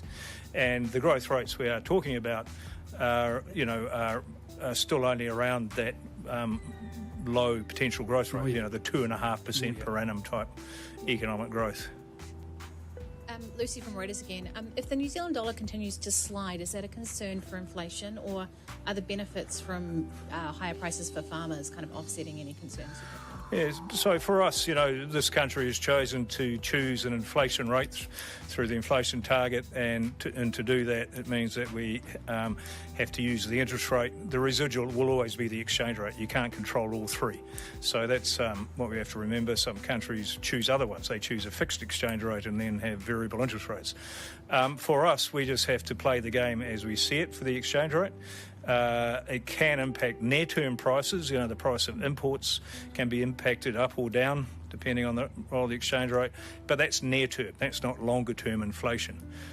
So we'll just have to see where it goes. At the moment, given our terms of trade, meat and dairy in particular, and an exchange rate around fair value, it's been a very welcome positive income impulse into the country, and we expect that to be pretty supported throughout the course of this year because of the things that are holding those prices up. Box B is even better than A. Must-see TV, and particularly the analytical note, which is forthcoming on the sensitivity of non-tradables inflation to monetary policy. The less sensitive bucket includes things like rates, administered prices. Yeah. How much of a concern is it for you that these administered prices, mostly by governments and local government, are now contributing a really good chunk? I see nearly 1.5% percentage points per quarter to inflation. I'm really pleased you bring that up. I mean, one of the great benefits of low inflation is kind of like the tide going out. You can see now what's driving some of these things. The tide has gone out, and what is left there really are these administrative prices. Are they worrying us? It's just a fact of life we have to live with. In the near term, these things are happening. If they create generalised inflation, then that would mean you'd have to have higher than otherwise interest rates and lower than otherwise inflation in other parts of the economy to achieve it. One assumes that won't happen because that would mean you've got no one to rate over time. So, it's in the near term, it's happening, there's a lot of catch-up investment, but in a low inflation environment, they're going to stick out. Just finally on the DTIs and lending growth through this year,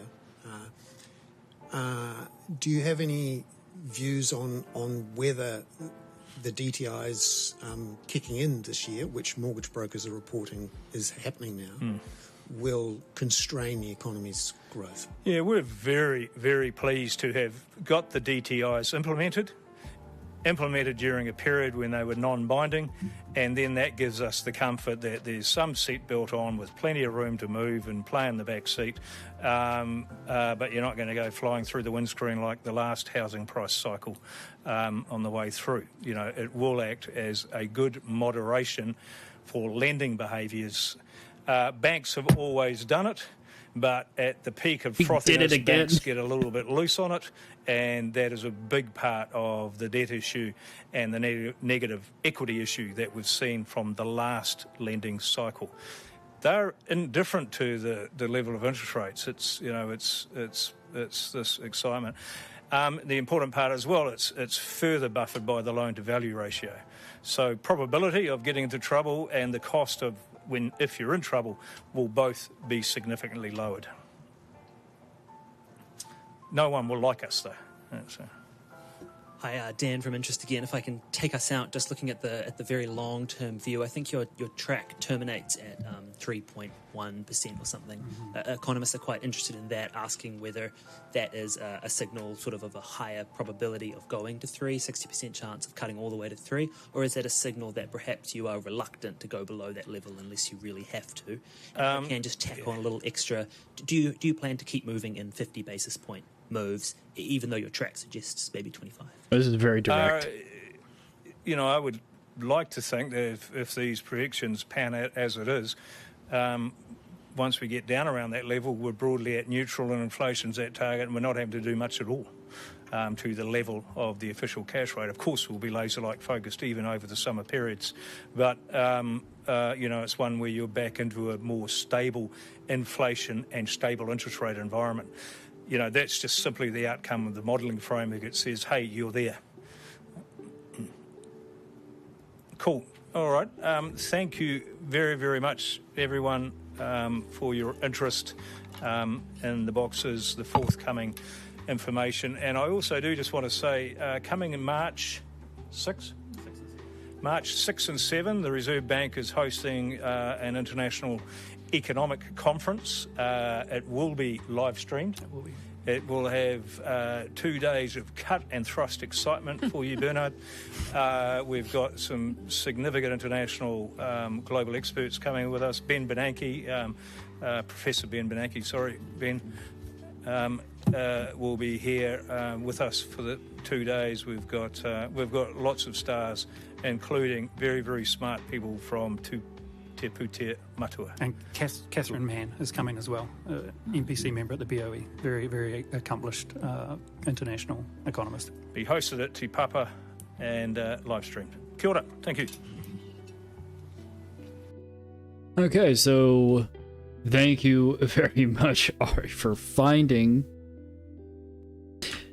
and saying, okay, so the RBNZ is no longer streaming to YouTube anymore. They are streaming to, after the stream, the media conference, a copy of the recording is posted onto YouTube the following day. Okay, so RBNZ live streams are on the RBNZ website. I'll keep that in mind going forward, because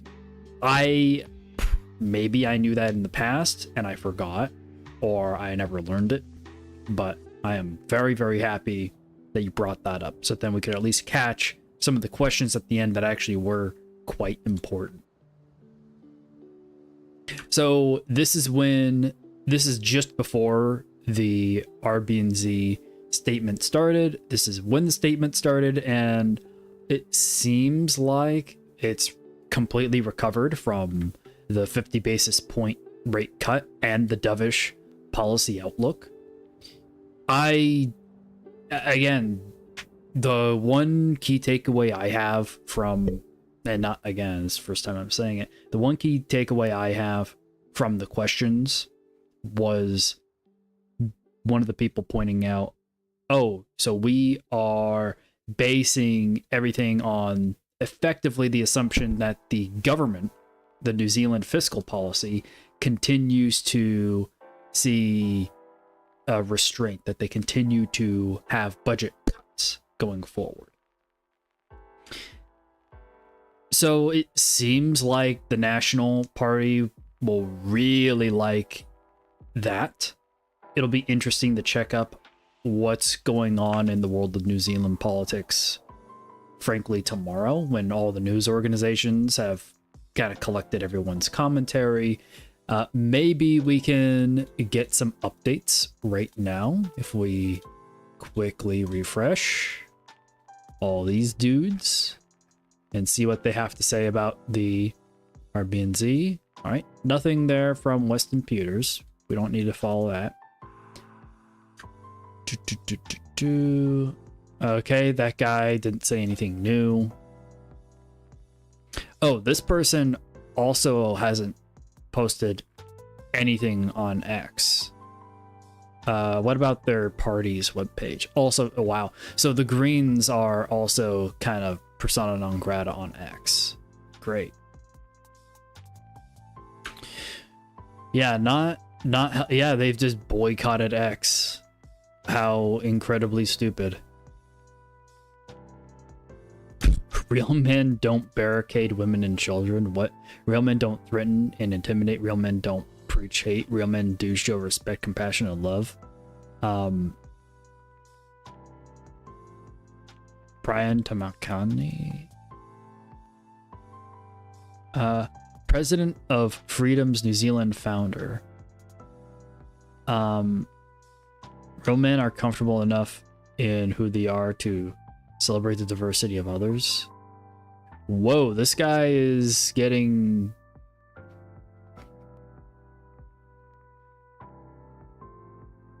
partially ratioed.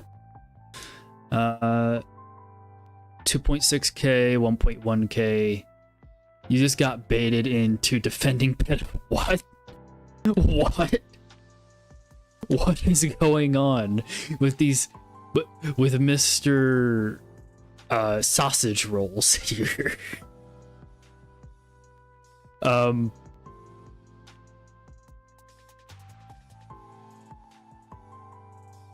no. And how does this government define a woman?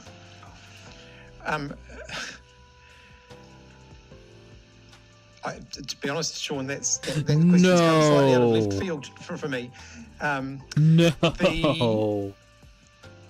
Oh, so Hipkins is a total loser. So he's a sex denialist. He's a biology denialist.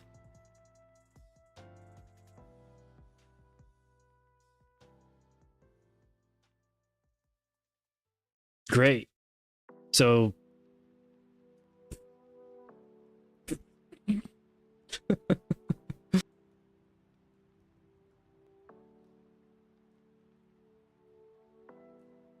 oh, and he was also in a pro-Palestine march. Gotcha.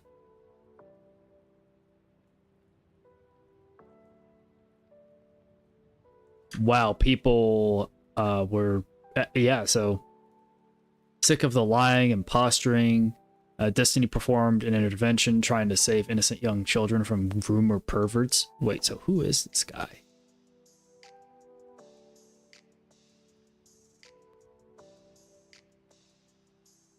David Seymour's gaslighting this morning would have made Arden proud. Who is David Seymour? We've heard that name one other time here. From the guy who is actually backing this dude, who's the Prime Minister of New Zealand. And it doesn't seem like any... So we have no new commentary on the RBNZ, but now we have this, like, political debacle thing going on. So David Seymour is this dude here. Leader of the ACT Party. And he commented on the RBNZ stuff.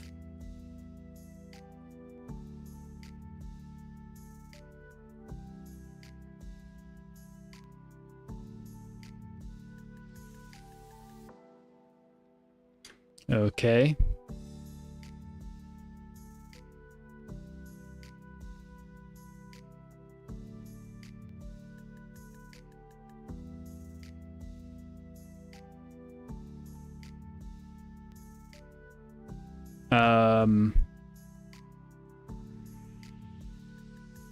Oh, and the Maoris hate this guy Seymour. I mean, I might like this guy already. Let's find out who he is.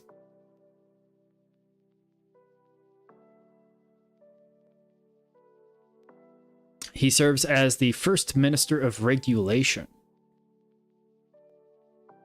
under the current government. So, what does the Minister of Regulation do? Oh, this was a position that Seymour proposed. So he's the very first one. Of course, that's why it's the first. If elected, he called it the Red Tape and Regulation Police. So this is like this guy is effectively in charge of the New Zealand version of Doge.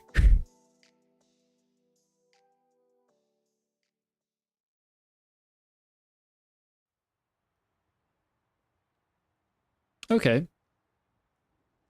So this guy's the Minister of Regulation. He's the head of his own party.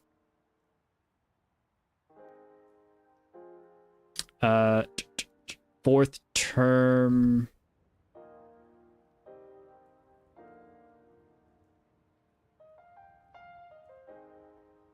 Oh, he was acting prime minister for a little bit.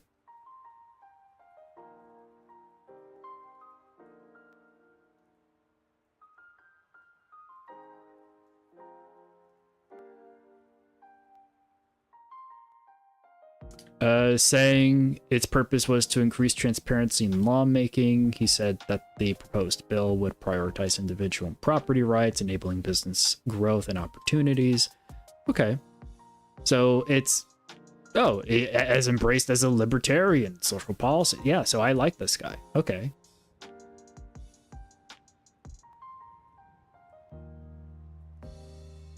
I don't know about, wait, what's going on here? Seymour has increasingly caused controversy for his outspoken views, which include comparing co-governance with apartheid, all right, opposing Maori vaccination prioritization. But okay, why would the Maori want to? That seems incredibly stupid. A joke about sending Guy Fawkes to blow up the Ministry of Pacific Peoples? What?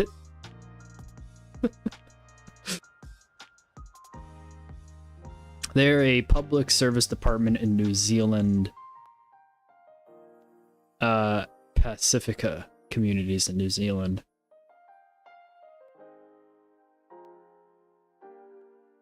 Okay. Promote the development of Pacifica living in New Zealand so then they can contribute fully to New Zealand's social and economic life. Okay. They get, look, their government budget is as of 2019, 2020, $20 million.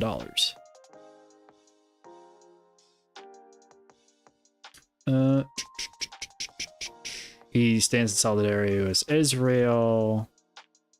Okay, so this guy's Wikipedia page will be pretty interesting to read because apparently the guy is causing kind of a shitstorm in New Zealand politics at the moment.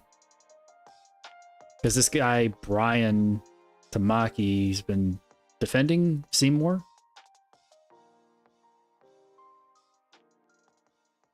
And Mr. Sausage Rolls apparently hates him. And the more I learn about Mr. Sausage Rolls, the less I like him.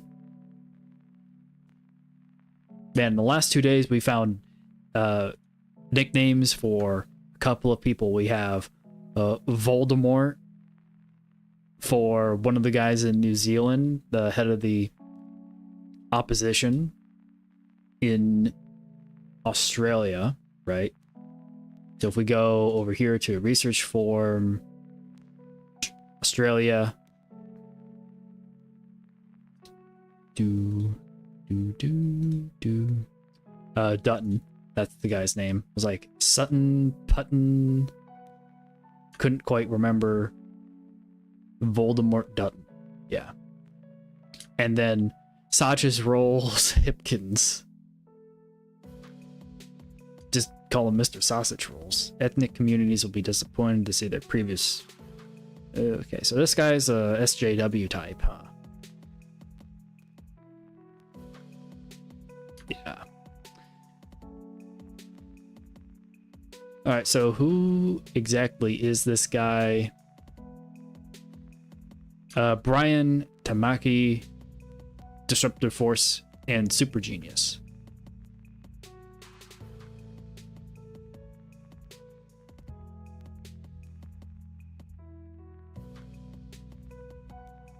Dude, who is this guy, Brian Tamaki? Seriously.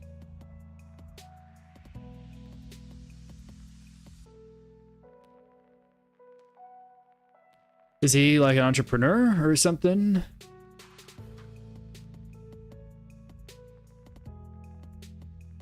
The leader of Destiny Church, Christian fundamentalist organization, described as a church, a religious movement, or cult. Okay, so this guy's a strong religious leader. Okay.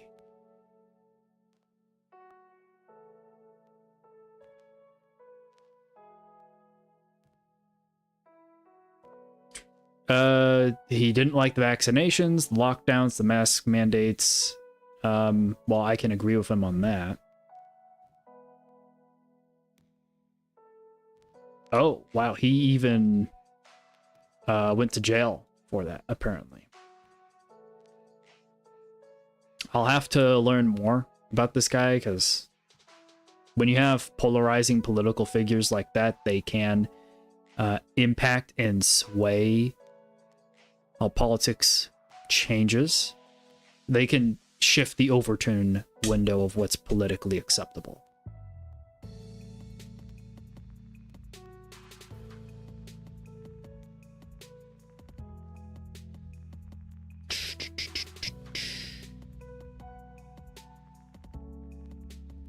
So what happened at the weekend?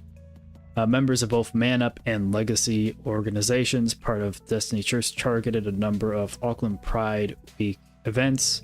Okay, so so they did counter protests against SJW, subversive, communist crap. Okay.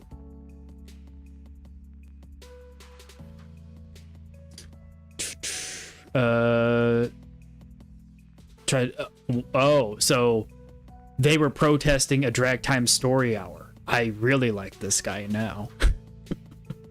Drag time story hour is child abuse.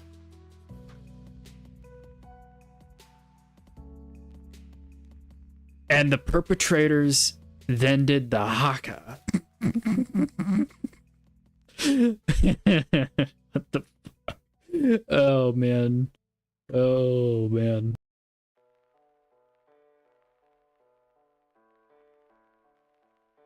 So that's the dude we're trying to learn more about. They interrupted and harassed the LGBT community. Parliament called enough is enough. Dating back to 2004, he's been doing this. He was famously confronted by transgender MP. Oh yeah, that's right. There was that one MP who had the trans flag in her Twitter bio, and she's not into Twitter anymore. Well, good luck partaking in any of the Twitter conversations about this guy. She probably ditched Twitter because she'd be lampooned for saying probably stupid stuff. A lot of the people involved in these, drag time story hour things are usually not good people.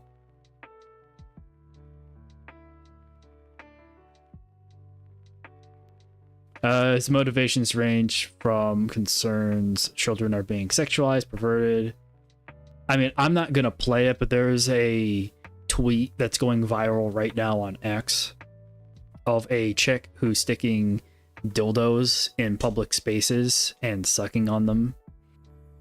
And really, someone like that needs to be slapped with, like a public indecency charge at a minimum. If not, be convicted as a, sexual offense.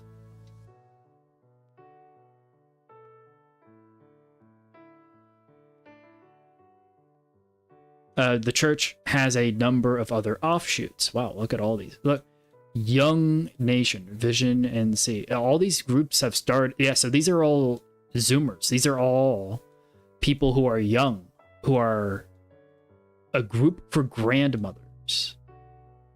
Okay. New Nation Party, a former political party affiliated with the church for 5 months. Okay.